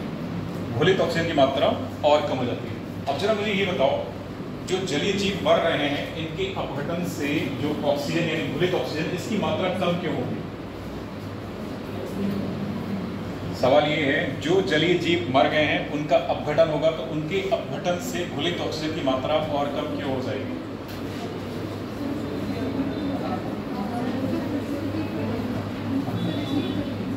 देखो, जो जलीय जीव मर गए हैं जल में ही रहकर, तो उनके अपघटन से घुलित ऑक्सीजन की मात्रा कम क्यों हो रही है और कम क्यों हो जाती है? जरा ये बताओ। बीयूटी क्यों बढ़ रही है? बताओ। बीयूटी बढ़ जाएगी, ठीक है, क्यों बढ़ रही है यहाँ पे? लेकिन देखो, अपघटन कैसे होगा? सूक्ष्म जीवों की वजह से। जाहिर सी बात है, जहाँ कहीं भी अपघटन दिख रहा है तो अपघटन करने के लिए जिम्मेदार कौन होता है? सूक्ष्म जीव, मीन्स बैक्टीरिया। तो यहाँ पर अगर बैक्टीरिया की बात करें तो कैसा है? एरोबिक, मीन्स ऑक्सीजन की प्रेजेंस में अपघटन होगा। जब ऑक्सीजन की प्रेजेंस में अपघटन होगा तो बैक्टीरिया को क्या चाहिए? ज्यादा से ज्यादा ऑक्सीजन चाहिए, डिकम्पोज करने के लिए ज्यादा से ज्यादा ऑक्सीजन चाहिए। जब ऑक्सीजन उसको इतनी ज्यादा मिलने लगेगी तभी तो वो डिकम्पोज कर पाएगा। तो यही कारण है कि जब जलीय जीवों का अपघटन होता है तो जल में घुलित ऑक्सीजन की मात्रा और कम हो जाती है। वजह, क्योंकि बैक्टीरिया जो उसको डिकम्पोज करेंगे उन्हें भी तो ऑक्सीजन चाहिए, इसी वजह से वहां पे ऑक्सीजन कम हो रही है। ठीक है बेटा, अगला है ना,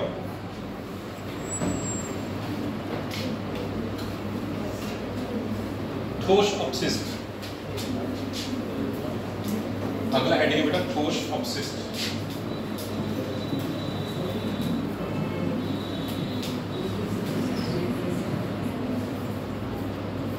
इसको बोलते हैं सॉलिड वेस्ट।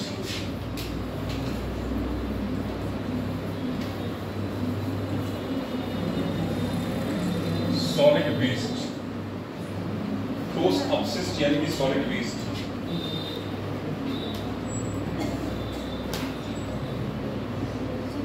ठीक है, देखो जरा यहां ध्यान देना। अगर कोई नगर या शहर,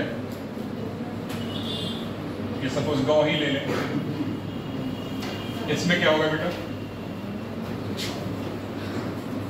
कोई कार्यालय होगा, ठीक है ना, कोई कार्यालय होगा, विद्यालय भी होगा,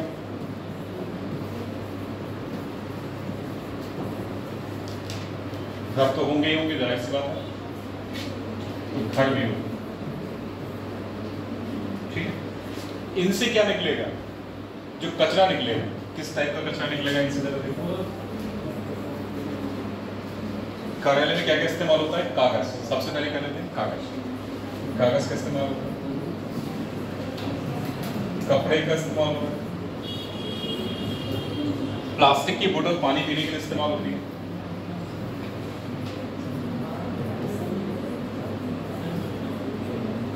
प्लास्टिक की बोतल,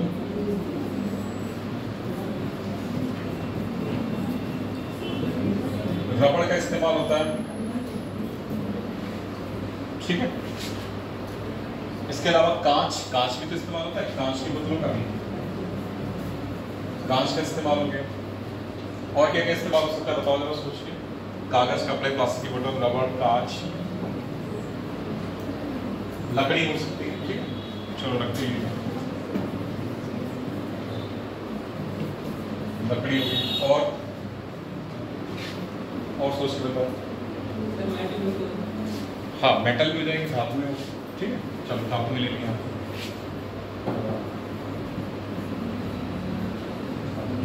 धातु इन जनरल कोई धातु का बना, जैसे डिब्बा, टीन में डिब्बा लिखो तो वो ज्यादा समझ में आएगा। तो कंटेनर लिखो, धातु का बना डिब्बा या कंटेनर, धातु का बना डिब्बा होगा।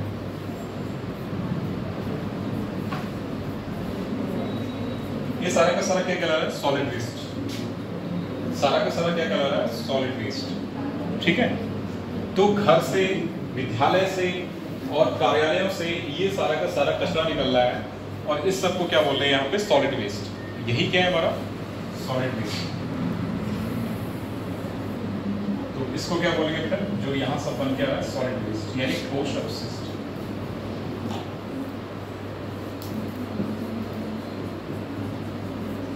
इसको बनाते जाओ ऐसे साथ में। ठीक है, इस ठोस को, यानी जो ठोस अपशिष्ट बनना है, इसका निपटान कौन करेगा? इसका निपटान कौन करेगा? नगर पालिका। तो इसका निपटान कौन करेगा? नगर पालिका कैसे करेगी? इस कचरे को इकट्ठा करेगी। ठीक है, तो नगर पालिका क्या करती है? जगह जगह देखा होगा ना, गाड़ियां भेजती है, कचरा इकट्ठा करती है उसमें। ठीक है, तो नगर पालिका करेगी इसका निपटान। कैसे? कचरा इकट्ठा करती है।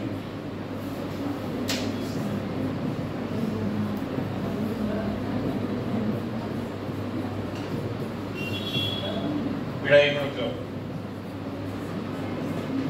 कचरे को इकट्ठा किया जाता है।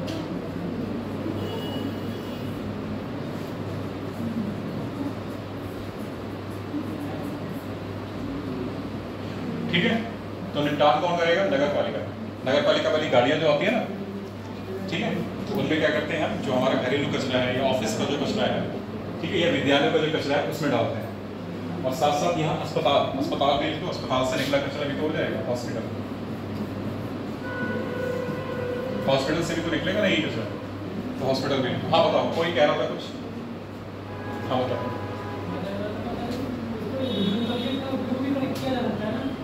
अभी पढ़ने तो दो पूरा, चलने दो पहले। ठीक है, आगे पढ़ते हैं, उसके बाद बात करते हैं क्या करते हैं। ठीक है, तो ये सारा का सारा क्या है? ठोस अपशिष्ट। इसका निपटान कैसे होगा? नगर पालिका करती है। कैसे करेगी? इसको इकट्ठा करेगी। इकट्ठा करने के बाद क्या होगा, इकट्ठा करने के बाद जरा सोच के बताओ, इसको डिकम्पोज यानी इसका निपटान यानी इसका उपचार करने का जो बेस्ट तरीका है वो क्या हो सकता है? क्या इसको जलाना संभव है? चलो मैं यहाँ पे ऑप्शन लिखता हूँ, आप लोग सीक्वेंस में बनाते जाना, ताकि यहाँ पे साइक्लिक मेरे पास जगह नहीं रहेगी ना। आप लोग क्या करोगे, नीचे की तरफ उसको डाउनवर्ड एरो के साइक्लिक बनाते हैं। तो अब मैं यहाँ पे लिख दूँ कि इसका निपटान कैसे करूँ मैं? निपटान करने के लिए क्या इसे जला देना उचित होगा? क्या इसे जला देना उचित होगा? बिल्कुल नहीं। क्यों? क्योंकि क्या करेगा, एयर पोल्यूशन। क्या करेगा बेटा? एयर पोल्यूशन करेगा। अगर हम इसको जलाएंगे तो इसमें से धुआं निकलेगा, धुआं निकलेगा तो कहाँ जाएगा? वातावरण में जाएगा, जो कि क्या करेगा? एयर पोल्यूशन करेगा। ठीक है, और साथ साथ सॉइल पोल्यूशन भी करेगा। कैसे करेगा? अगर इसको जमीन में फेंक देंगे तो क्या करेगा? Soil pollution. अगर इसको यूं ही फेंक दें, जमीन में इकट्ठा कर दें, इस तरफ पर फेंकना, क्या ये उचित होगा बेटा? नहीं होगा। क्यों? सॉइल प्रदूषण करेगा, यानी मृदा प्रदूषण करेगा, और साथ साथ ये कुछ चूहों या ऐसे ही कुछ रोडेंट्स और भी होंगे जिनके लिए रहने का काम करेगा। रहने की उनकी जगह बन जाएगी ना। चूहे कहाँ रहते हैं अक्सर? कोई खराब सी जगह मिल जाए उनको, कचरा वाली जगह मिल जाए, वहीं अपना घोंसला बना लेंगे, घर बना लेंगे, ऐसे। ठीक है, तो इस तरह पर फेंकना भी उचित नहीं। अब इसका क्या करेंगे? जो थर्ड ऑप्शन कितना बन गया? जरा फटाफट बनाओ।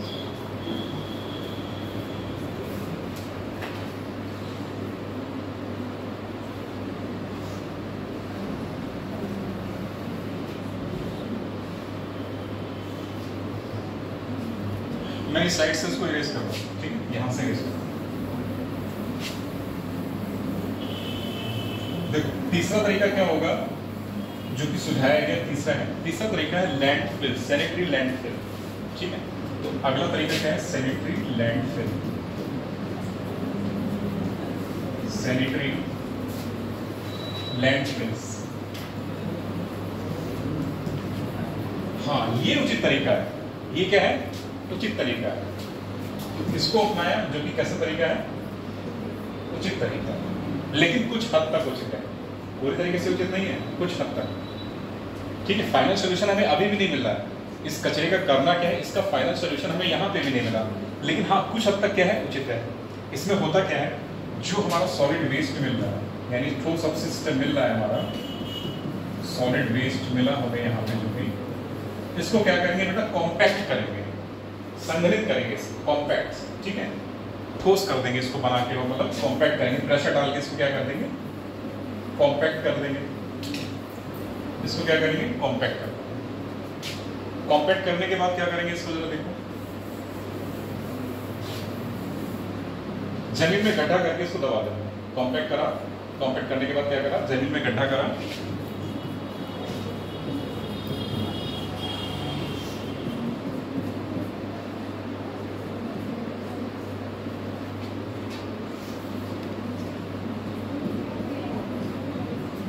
जमीन में गड्ढा करके इसे दबा दो। ठीक है, जमीन में गड्ढा करके क्या करेंगे? इसको दबा देंगे। तो सैनिटरी लैंडफिल्स में क्या करेंगे? जितना भी हमारा सॉलिड वेस्ट मिलेगा, इसको क्या करेंगे? सबसे पहले कॉम्पैक्ट करेंगे। दो प्रोसेस याद रखना है, कॉम्पैक्शन और जमीन में गड्ढा करके इसको दबा देंगे। तो सॉलिड वेस्ट को क्या करेंगे? कॉम्पैक्ट करेंगे यहाँ पे, फिर उसके बाद जमीन में गड्ढा करके क्या करेंगे? इसको दबा देंगे। क्लियर? लेकिन अगर हम इसी तरीके से ये प्रोसेस करते रहे सैनिटरी लैंडफिल के माध्यम से, कचरे का ढेर लगना शुरू हो जाएगा। कचरे का क्या होगा? ढेर लगना शुरू हो जाएगा। अक्सर देखा होगा शहरी एरिया के किनारे, अगर किसी मेट्रोपॉलिटन सिटी में गए हो, जैसे फरीदाबाद हो गया हरियाणा में, या गुड़गांव, गाजियाबाद वगैरह, मुरादाबाद में, देखा होगा कि कचरे के बहुत ऊंचे ऊंचे ढेर लगे रहते हैं। इसको हमने इस तरीके से जमीन में गड्ढा करा और दफना दिया। ये गड्ढा तो भरता गया, गड्ढा क्या हो रहा है? शुरुआत में भरता रहेगा, भरता रहेगा, भरता रहेगा, भरता रहेगा, और कचरा डालते रहो, तो ये जाहिर सी बात है गड्ढा ऑलरेडी भर चुका है, अब कहाँ आएगा? ऊपर आ जाएगा। इस तरीके से तो ऐसा देखा होगा कि कचरे के पहाड़ लगे होंगे कहीं कहीं पे, ऐसा देखा है? वही क्या? सैनिटरी लैंडफिल्स का होता है। वही क्या बोल रहे हैं? Sanitary landfills. क्लियर? तो गड्ढा भरने के बावजूद भी कचरे का निस्तारण ठीक से नहीं हो पाया। अब क्या तरीका देखा जाए? अब एक ही तरीका बचता है इसको खत्म करने का या इसका उपचार करने का। चौथा हमारे पास ऑप्शन एक ही रह जाता है, मानव के स्व विवेक पे छोड़ देना। मानव के स्व विवेक पे छोड़ देना। फाइनल इसका सोल्यूशन क्या है बेटा? फाइनल सोल्यूशन मानव के स्व विवेक।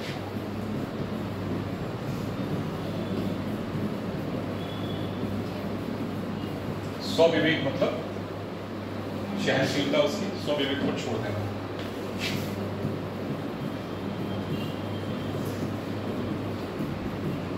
ये फाइनल सोल्यूशन हो सकता है। ये क्या इसका फाइनल सोल्यूशन हो सकता है? नोट करो फटाफट।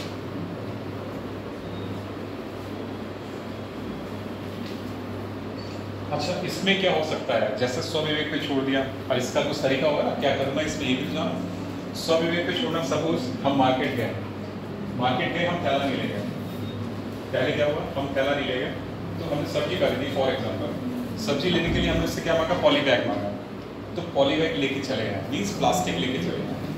तो प्लास्टिक क्या है? सॉलिड वेस्ट है। तो हमें यही नहीं करना है। स्व विवेक का इस्तेमाल कैसे करना है? या तो हम उसको क्या करें, या तो हम अपना थैला लेके जाएं, कैरी बैग लेके जाएं, ठीक है, कॉटन का या रेशम का कोई बैग हो गया, तो इस तरीके से कोई बैग बना लिया, या कोई कागज की थैली बना लें, ठीक है। तो कागज के बैग ले जाएं, ठीक, जिन्हें डिकम्पोज करना आसान हो, जिन्हें क्या हो डिकम्पोज करना आसान हो। तो इस तरीके से तो हम उसका निस्तारण कर सकते हैं, अन्यथा नहीं हो सकता इसका निस्तारण, ठीक है बेटा। तो कागज के थैले ले जाएं, कपड़े के थैले ले जाएं, जूट के बने थैले ले जाएं, ठीक है, या जितने भी हमारे डिब्बाबंद प्रोडक्ट हैं जो कि प्लास्टिक के बन के आ रहे हैं, तो हम कोशिश ये करें कि उनको कुछ ऐसे कंटेनर में रखा जाए जिनका अपघटन आसान हो, जिनका क्या हो? अपघटन आसान हो, ठीक है, जिनको खत्म किया जाना आसान हो जाए। तो ये तरीका है मानव के स्व विवेक किया जाना, ठीक है बेटा। इतना समझ में आया? चलो इसको बनाओ, हो गया।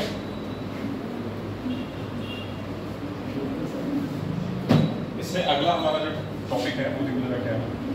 इसी में क्या हो सकता है, अगर हम प्लास्टिक की बात करें, ठीक है, तो यहाँ पे इसी के तहत जो हमारा टॉपिक चला था, यहाँ पे प्लास्टिक वेस्ट मैनेजमेंट, इसका प्रबंधन कैसे करें?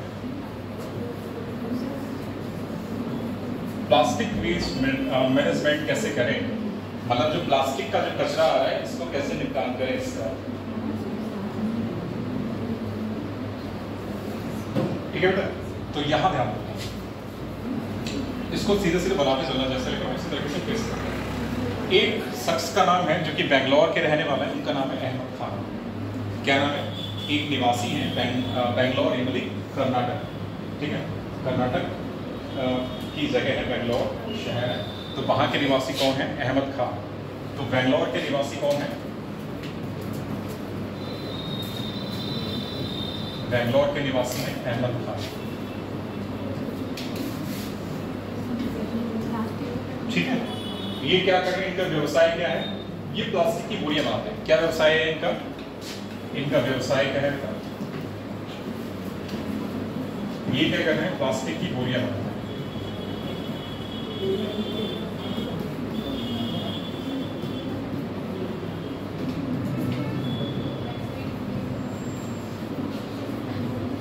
ठीक है, इनका व्यवसाय क्या है? प्लास्टिक की बोरियां बनाना।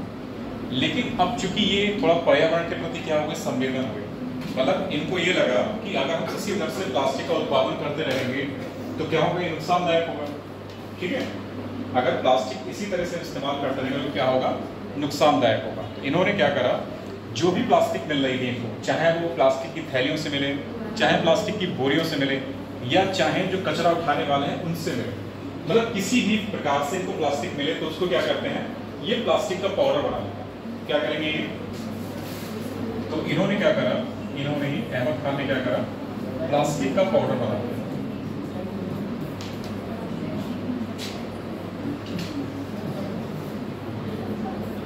इसी प्लास्टिक का क्या कर रहे हैं? प्लास्टिक का पाउडर बना लिया, ठीक है। और इसे नाम दिया पॉलीब्लैंड। इसे नाम क्या दिया? पॉलीब्लैंड नाम दिया। पॉली से मतलब पॉलीथीन, ब्लैंड का मतलब होता है मिक्सचर या बारीक बारीक तोड़ना, तो उसको नाम दे दिया पॉलीब्लैंड, ठीक है बेटा। तो इन्होंने क्या नाम दे दिया? जो प्लास्टिक का पाउडर बनाया बारीक बारीक, इसको नाम दिया गया पॉलीप्लैंथ, ठीक, नाम याद रखना है पॉलीप्लैंथ।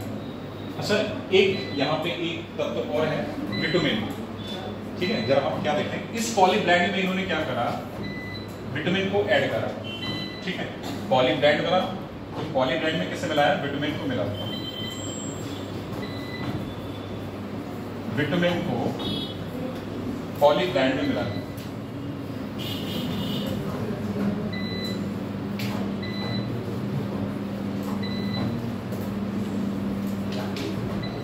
विटामिन को पॉलीप्लैंथ में मिलाया, ठीक है बेटा। अब वहीं जरा नोट करके लिखो कि विटामिन का क्या काम होता है, इतना लिखने के बाद वहीं नोट करके लिखो, लिख लिया, यहां तक सबका हो गया।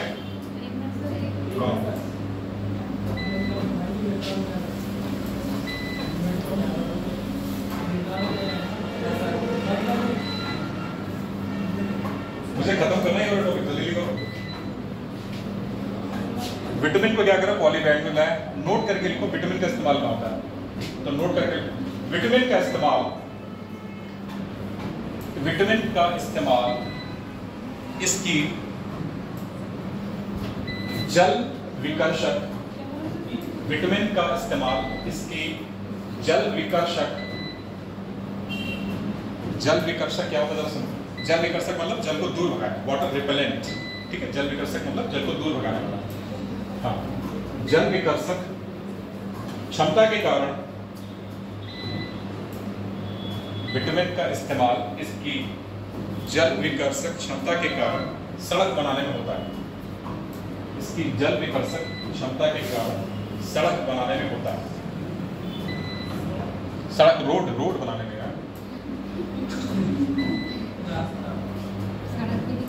सड़क बनाने में होता है। थोड़ा क्लियर हो रहा है ना क्या कर रहे हैं इन्होंने, पिक्चर क्लियर हो रही है। तो विटामिन को किसने मिला रहे हैं, पॉलीप्लैंथ में। जैसे ही विटामिन को इन्होंने पॉलीप्लैंथ में बनाया तो विटामिन प्लस पॉलीप्लैंथ की जो जल विकर्षक क्षमता पहले 1 होनी थी, तो जैसे ही विटामिन को इन्होंने पॉलीप्लैंथ में मिलाया तो उसकी जल विकर्षक क्षमता बेटा तिगुनी हो गई। क्या हो गई, इसकी जल विकर्षक क्षमता कितनी हो गई, तिगुनी हो गई, मतलब रोडों की ड्यूरेबिलिटी बढ़ गई। रोड की क्या हुआ, ड्यूरेबिलिटी, मतलब उनका टिकाऊ, ड्यूरेबिलिटी मतलब काफी लंबे समय तक वो टिकने लगे। अगर कोई रोड 10 साल के लिए टिक रही है, अगर कोई रोड विटामिन से केवल 10 साल के लिए टिक रही है और उसी विटामिन को जब हमने पॉलीप्लैंथ में मिलाया तो वही रोड तिगुना 30 साल के लिए चलेगी। अगर कोई रोड केवल विटामिन के मिलाने से 10 साल के लिए टिक रही है तो वही रोड क्या होगा, विटामिन के मिलाने से 30 साल के लिए, ठीक है बेटा। तिगुना मतलब 10 का 3 टाइम्स मल्टीप्लाई कर दो तो तिगुना क्या होगा 30, तो 30 साल के लिए वो रोड सही रहेगी, यानी लंबे समय के लिए ड्यूरेबल रहेगी, ठीक है। तो इसका इस्तेमाल हो गया। तो इसमें लिखो बेटा, विटामिन को पॉलीप्लैंथ में मिलाया तो क्या देखा इन्होंने, इसलिए मिला रहे हैं, रोड को बना रहे हैं, रोड बना रहे हैं। क्या देगा, विटामिन की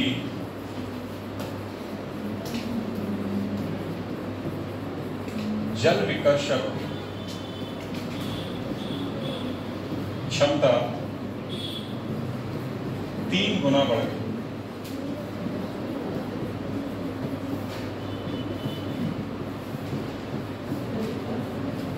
ठीक है, तो विटामिन की जल विकर्षक क्षमता पॉलीप्लैंथ के साथ मिलाने से कितना बढ़ रही है, 3 गुना, ठीक है। तो इसको बनाओ। तो ये एक तरीके से एक सुझाव हो सकता है कि जो हमारा प्लास्टिक है उसका उपयोग कहाँ कर सकते हैं, रोड बनाने में, ठीक है। तो प्लास्टिक का उपयोग रोड बनाने में इन्होंने सबसे पहले अहमद खान का योगदान रहा। इन्होंने बेटा क्या करा, प्लास्टिक को इकट्ठा किया, उसको पाउडर की फॉर्म में बनाया, उसे नाम दिया पॉलीप्लैंथ। पॉलीप्लैंथ में इन्होंने विटामिन को मिलाया। तो विटामिन क्या है, एक तत्व है जिसकी क्या है, जल विकर्षक क्षमता के कारण रोड बनाने में इसका इस्तेमाल होता है, ठीक है। और इसी विटामिन को जब पॉलीप्लैंथ में मिलाया तो इन्होंने देखा कि जो रोड है उसकी ड्यूरेबिलिटी कितनी हो गई, 3 गुना बढ़ गई। फॉर एग्जाम्पल, अगर कोई रोड 10 साल के लिए चल रही है तो वो कितने टाइम तक टिकाऊ बनी रहेगी, 30 साल, ठीक है। तो ये इन्होंने ऐसा एक सुझाव दिया था। इसलिए पोस्ट जो हमारा है अपशिष्ट या प्लास्टिक वेस्ट मैनेजमेंट से निपटने के लिए, हो गया बेटा इतना।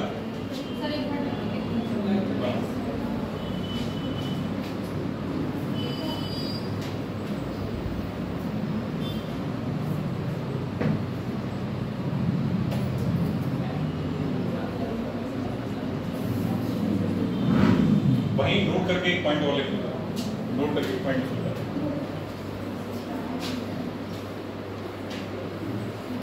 अस्पतालों के अपशिष्ट के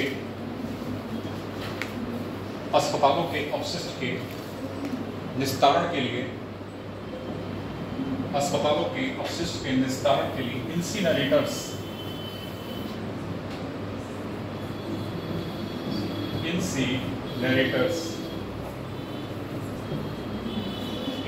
को हिंदी में कहते हैं, मैंने बोला नहीं ना, भस्मक इंसिनरेटर्स, भस्मक बोलते हैं, इंसिनरेटर्स का इस्तेमाल किया जाता है।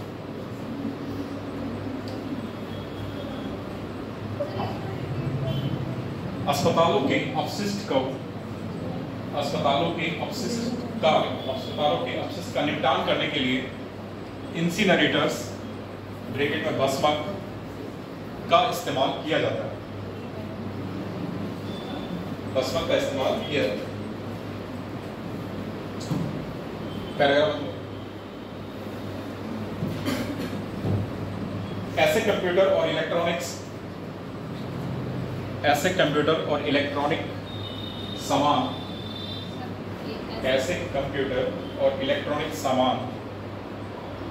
जो कि अब इस्तेमाल के योग्य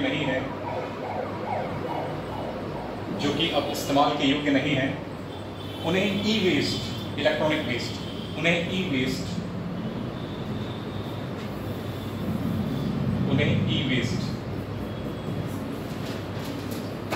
ई का मतलब क्या है? Electronic waste. उन्हें ई वेस्ट कहा जाता है।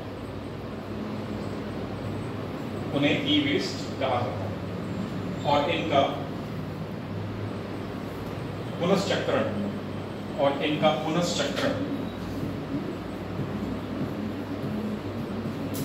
इनका पुनश्चक्रण किया जाना संभव है, यानी रिसाइकलिंग।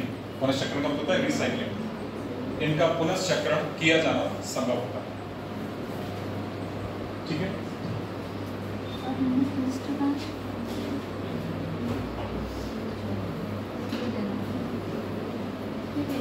अगला लिखो।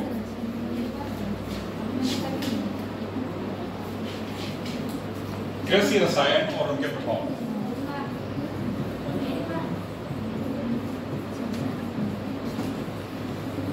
कृषि रसायन और उनके प्रभाव।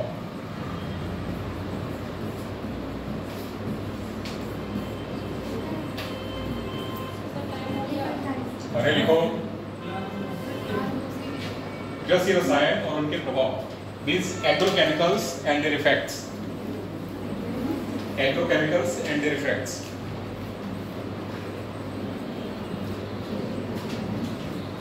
और उनके प्रभाव।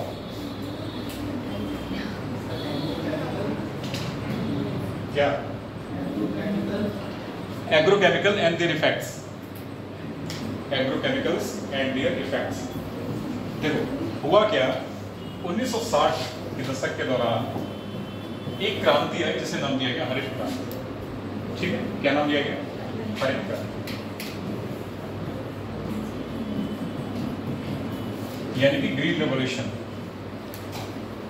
क्या नाम दिया गया? हरित क्रांति और या ग्रीन रेवोल्यूशन। और इनको लाने का श्रेय किसे दिया गया पूरे विश्व में? तो विश्व में लाने का श्रेय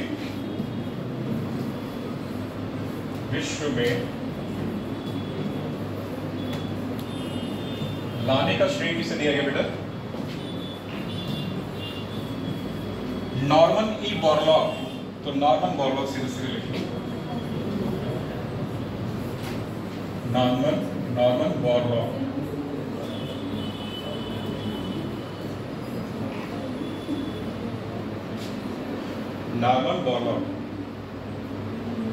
ये क्या है? विश्वव्यापी पिता है ग्रीन इकोनॉमी, ग्रीन रिवोल्यूशन के। ठीक है, अगर कोई कहे विश्वव्यापी पिता कौन है ग्रीन रिवोल्यूशन के, तो नॉर्मन बोरलॉग। भारत में लाने का श्रेय किसे दिया जाएगा? एन.एस. स्वामीनाथन। तो भारत में लाने का श्रेय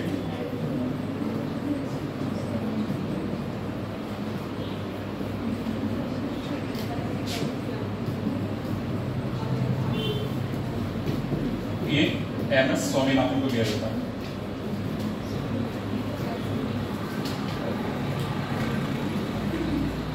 MS स्वामीनाथन। ठीक है, हाँ क्या ये संबंधित किससे थी? खाद्यान्न उत्पादन में वृद्धि से संबंधित। हरित क्रांति किससे संबंधित है? खाद्यान्न उत्पादन में वृद्धि से संबंधित। वजह क्या थी?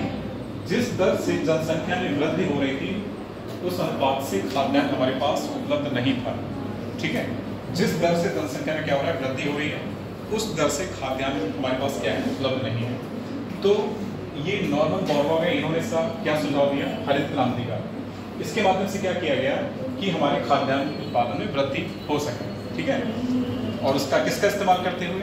कृषि रसायनों का इस्तेमाल करते हुए खाद्यान्न उत्पादन को बढ़ावा दें।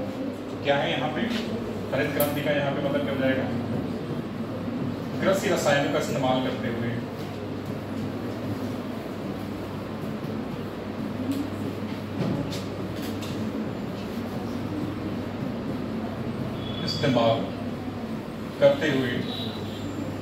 खाद्यान्न उत्पादन को बढ़ावा दें।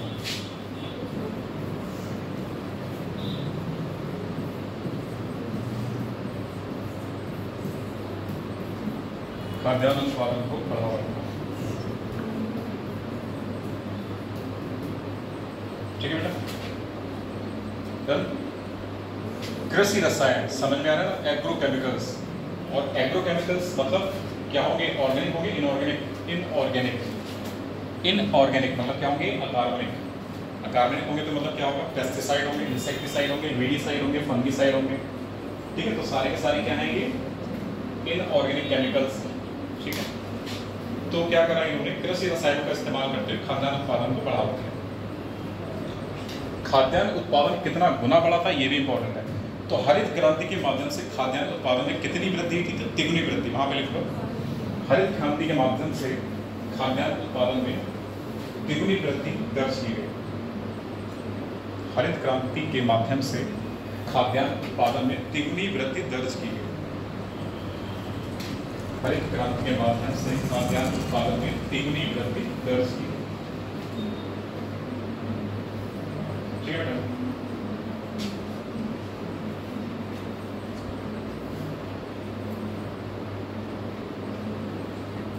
अब जरा वापस आओ। ये जो हमारे एग्रोकेमिकल्स हैं जो हमने यहाँ पे लिखे हैं, ये क्या है बेटा? इनकी कैटेगरी है पूरी की पूरी। इनमें क्या क्या होगा?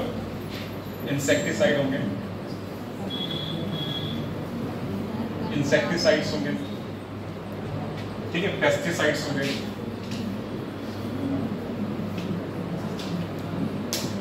वीडिसाइड होंगे,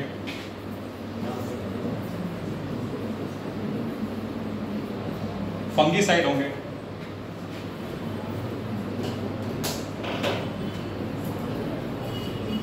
हर्बिसाइड होंगे, और ये सारे के सारे क्या होंगे? Inorganic chemicals. सभी के सभी क्या होंगे बेटा? Inorganic chemicals.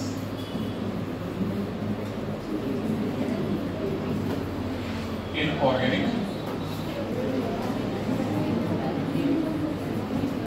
केमिकल्स, सभी के सभी क्या है? Inorganic chemicals. इंसेक्टिसाइड कीड़ों को मारने वाले, पेस्टिसाइड पीड़कनाशी, वीडिसाइड खरपतवारनाशी, फंगिसाइड कवकनाशी, हर्बिसाइड शाकनाशी। ठीक है, तो ये इनके नाम है। तो इनऑर्गेनिक केमिकल्स हैं ये सारे के सारे। ठीक, अब अगर ये इनऑर्गेनिक केमिकल्स हमारे पारितंत्र में आ जाए तो क्या करेंगे? अगर यही इनऑर्गेनिक केमिकल्स हमारे पारितंत्र में आ जाए तो क्या करेंगे? पारितंत्र की प्रोडक्टिविटी पे नेगेटिव असर डालेंगे। ठीक है, पारितंत्र के लिए क्या होंगे? नकारात्मक साबित होंगे। कैसे?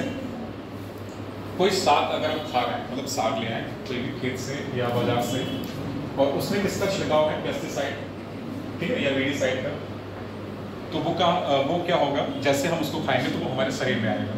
शरीर में आएगा तो इनऑर्गेनिक केमिकल्स हमारी बॉडी पे नकारात्मक प्रभाव डालेगा। ऐसे ही अगर जानवर इनको खाते हैं तो क्या होगा? जानवर के शरीर में जाएगा और उनको क्या करेगा? ये प्रभावित करेगा। ठीक है बेटा, तो इसमें लिखो, इसके नीचे यहाँ इस तरीके से बना के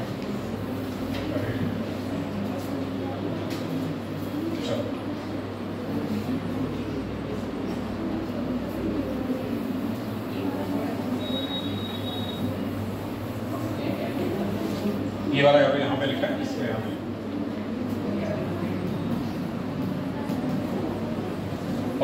को प्रभावित करते हैं।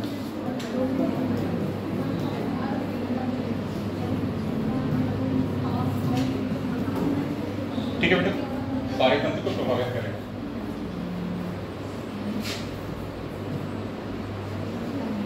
ठीक है, कैसे करेंगे?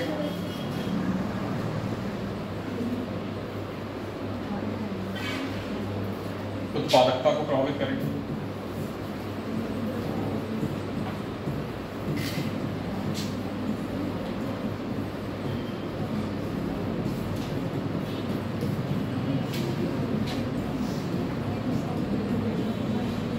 और कैसे करेंगे?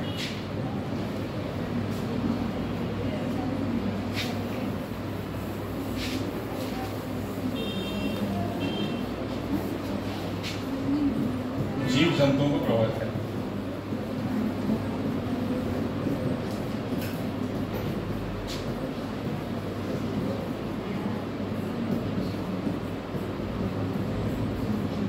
ठीक है बेटा, तो इसलिए ये बातें लिखते हैं।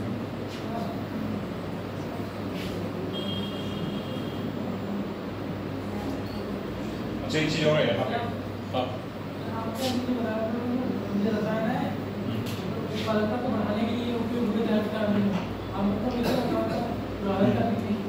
अगर वीडीसाइड का इस्तेमाल कर रहे हो तो शाकनाशी के साथ साथ किसे हटा रहे हो? जो खरपतवार उसमें हटा तो रहे हो, कहीं ना कहीं प्रोडक्टिविटी को प्रभावित कर रहे हो। अगर दूसरे पौधे हैं जिनको आप नहीं चाह रहे हो कि वो उगे वहां पे, तो क्या हो रहा है? वो पौधे भी तो मर रहे हैं। समझ रहे हो ना? हम वीडीसाइड का इस्तेमाल क्यों करते हैं? बथुआ को मारने के लिए कर रहे हैं। तो बथुआ क्या है? एक तरीके से हार भी तो है, शाक भी तो है। तो शाक क्या करता है? वो भी तो फोटोसिंथेसिस करेगा, उसकी भी तो प्रोडक्टिविटी काउंट होगी। ठीक है, अगर हमने उसको मार दिया तो क्या करा? कहीं ना कहीं प्रोडक्टिविटी घटा दी, नहीं घटा दी? इसलिए ठीक है, तो ये चीज याद रखनी है। क्या करो?